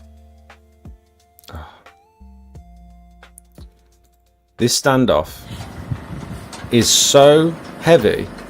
It makes these ladders are already heavy. These triples. Oh god, these triples are already heavy. But you add that standoff on the end, right on the top as well. When you're moving them up and down. It's so heavy, but I do agree that is too much of an angle, really. But yeah,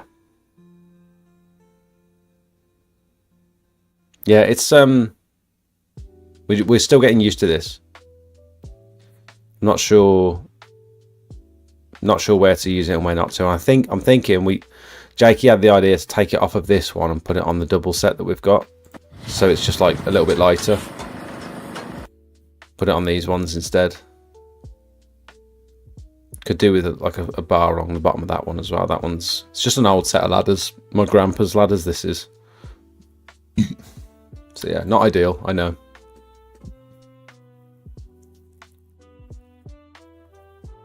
They'll tell you every job is different, so you need RAMs for every job. I do what I want, XDX.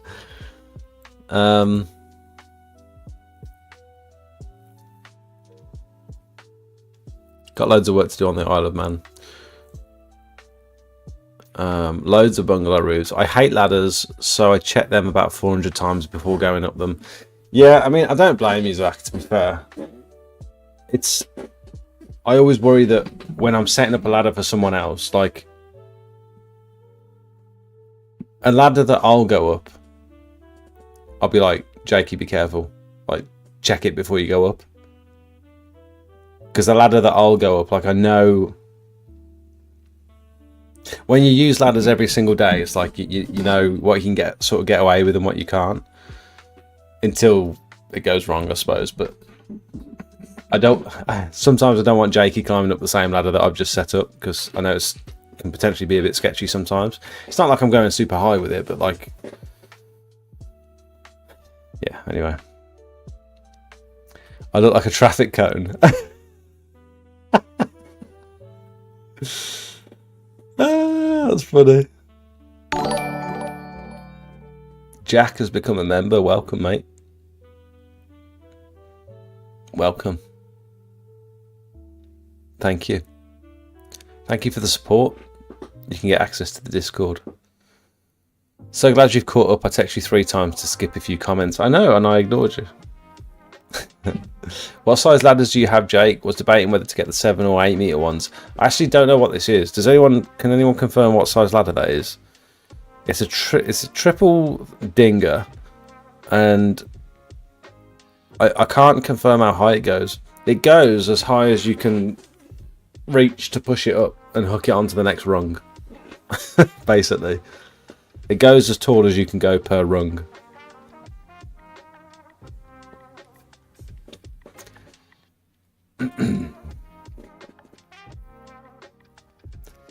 Does he call his Monday customers on Friday telling them he'll be there in 30 minutes?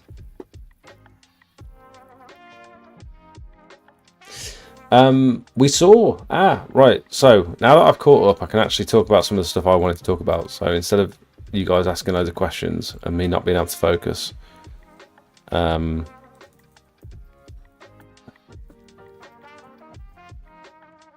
is it Google Notes? Google Keep, thank you. I think I need to sign in. He's here.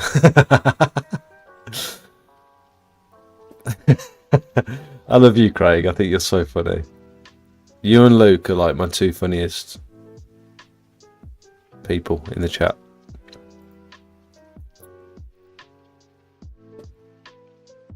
Ladder adjuster, here we go. Open link. How about a bit of this?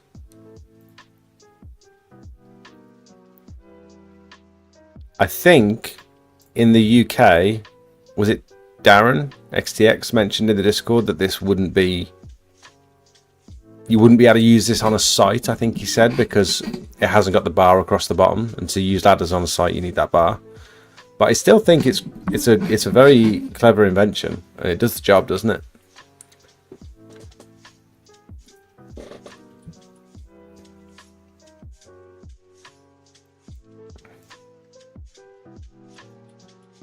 This is the Level Save Pro from Werner. It automatically levels 8.5 inches, but the new to the world feature that nobody else has anything like is the micro adjust. So we've all been on a ladder before where you got it level finally, you step on it, and it sinks into the ground on you, right?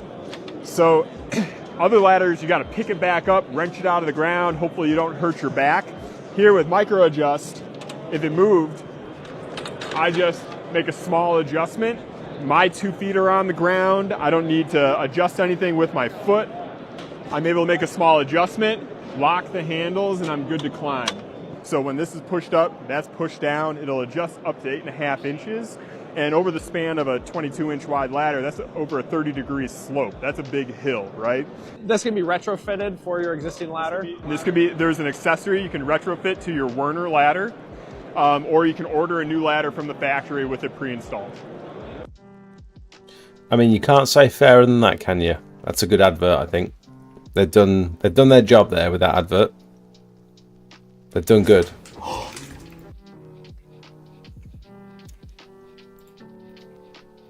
But apparently, yeah. Looks like a failure point to me. Do you think? Oh, I see what you mean.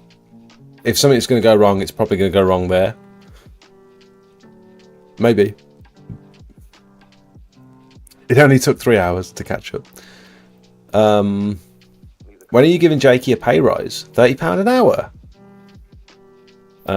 Craig, is Jakey getting £30 an hour while Zach stays on £15 per hour to create some ructions? What's a ruction? Ruction. R-U-C-T-I-O-N-S. Ructions. Am I reading that right? Looks like a pair of robot cankles. True. The ladder size depends on your height. We have the 7 meter 8 rungers. When we hire the 10 meter 12 rungers, Craig climbs up and I lift them off the walls so we can get the height. Craig climbs up and I lift them off the wall. No further details available at this time. Did he just expose you?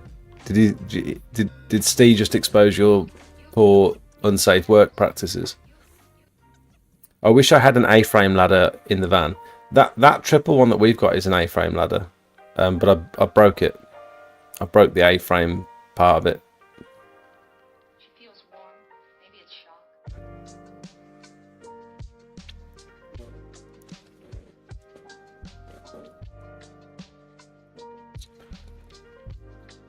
You've never heard of the word ructions before? It's a northern thing. No, I've never heard ructions. Is that how you say it? Am I saying it right? So I can push the ladder up higher. That's the day rate for you though. I want something more efficient, smaller footprint. Look at this guy putting hypo on a roof.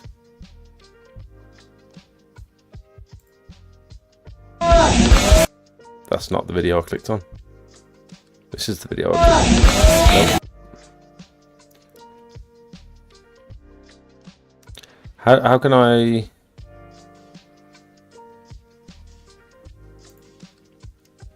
You can see it. Whatever. So he's soft washing this roof with some hot hypo. Clearly in the US. And he's doing a corking job, but he's got no moss on that roof. And I'm not seeing a lot of lead. But you can't deny the result. Are those clay tiles, are they? 60 psi pump to apply a mix of water, soap and chlorine to kill the nasty algae growing on your roof.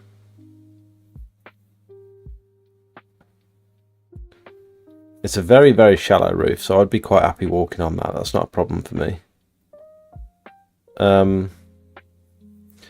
Yeah, no moss to speak of. So whether he's already scraped it and or like leaf blown it or whatever, or I mean, there's no overhanging foliage, is there? So there's probably God, it does a good job, doesn't it? Look at that. Imagine just being able to do that. Imagine that in the UK. Someone commented the other day on my video saying here in, I think it was Switzerland. I think he said here in Switzerland, all our roof tiles are ceramic coated so you don't get moss and algae. Does ceramic coating prevent organic growth?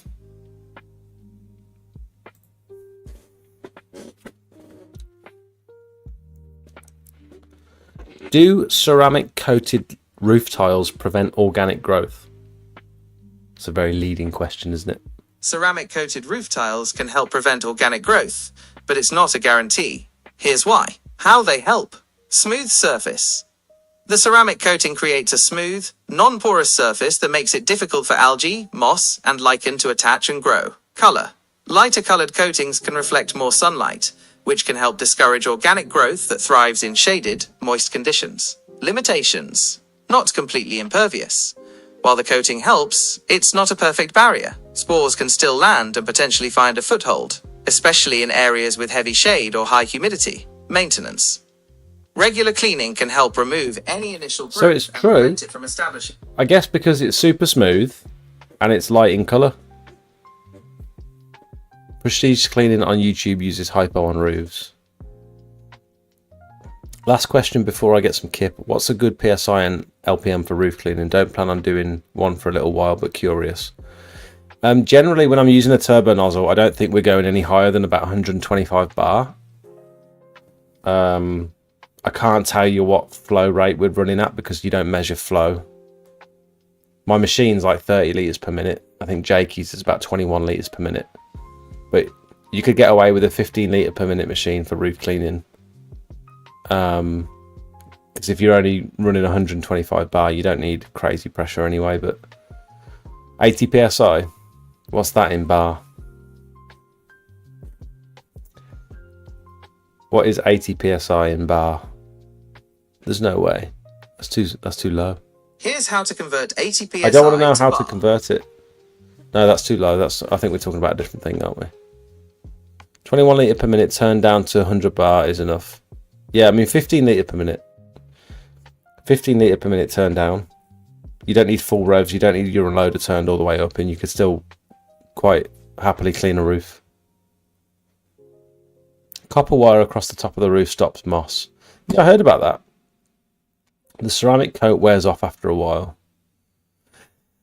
I wonder if ceramic coated tiles are expensive. Like, why don't we do it in the UK if it's so effective?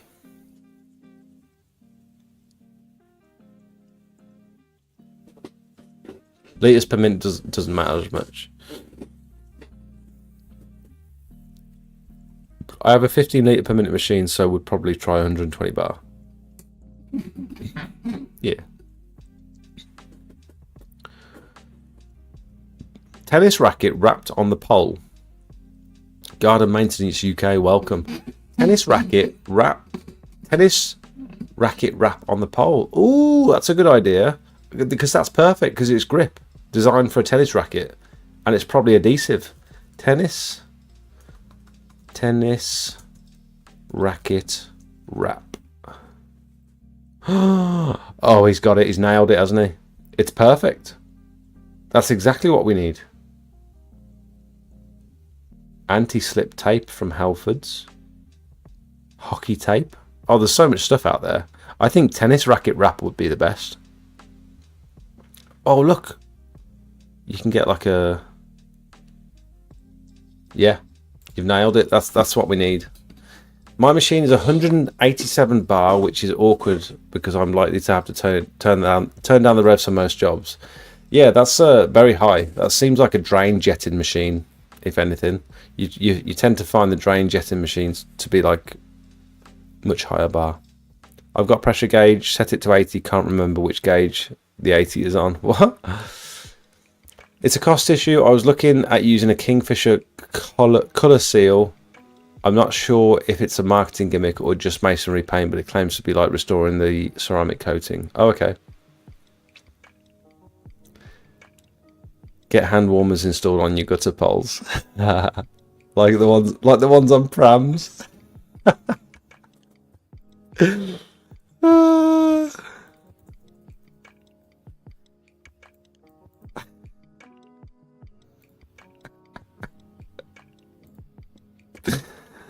Oh, it's perfect. Yes.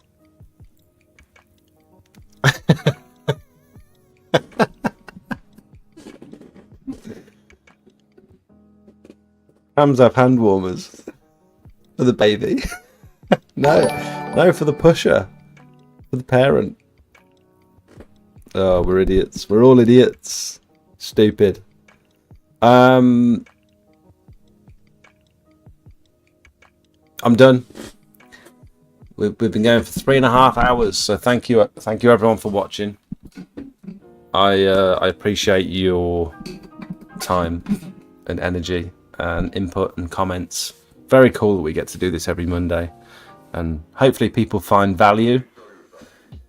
And this is, I suppose, my way of trying to give back a little bit, because you guys are all watching my videos and you're like doing all your comments and stuff, and it's like so difficult to reply to everyone. But if I can just do this every Monday night, the people that are genuinely interested in learning and like understanding stuff, and they've got questions, and I can't respond to every single message, this is my way of being able to like join the live stream on Monday night, and I'll answer every single question that you've got. I'll do my best, obviously, because I'm just a humble little nugget. We got through every comment. I'm proud to say that we read, even though we were half an hour behind on the chat, I read every single comment. So do my best to answer the questions. You can't say fairer than that, can you? Can you? Just moved and set up in Dubai. Then mittens. Hire someone to do the gutters. Yeah, that's probably a better idea. Good job. Good to see you again. Is it Monday yet? Thank you, everyone. See you next week. Try and get a video out. How about that? Bye. Now, these videos take a lot of time and effort to film and edit, on top of trying to run a successful pressure washing business. If you find any of the information in my videos useful, then I'd like for you to consider becoming a paid member of the channel. Circle members and above will get access to my private Discord for members only, where you can pretty much get a hold of me 24 hours a day for inspiration, technical help, marketing advice, or just a general chat. I post pictures and videos that you won't see on any of my other socials. You'll be the first to hear about giveaways, special offers and announcements, and it's just generally a nice place full of like-minded people who are all heading towards similar goals. We've got various different experience levels. We've got a few professionals in the chat as well. If you want to push your business, in my opinion, this is the place to be. We also have two other membership tiers. One is just to show a bit of support for the channel, and the other one is for boosted members, which will not only give you access to the private Discord, but also loads of high quality promotional images for you to start your business. I know what it's like when you're ready to get going, but you don't have any before and after pictures to put on your leaflets. At the moment, there's about 150 images that you can use for pretty much whatever you like, and my intention is to constantly update these over the next few years with all of my before and afters that have helped promote my business. Last thing before I let you go, new videos come out every Monday night at 5:30, and then I go live at 7:30 to chat to you guys and answer as many questions as possible. We do live quotes for real customers, and just generally keep up to date with everything going on in the pressure washing world. Thanks for watching. Back to the video.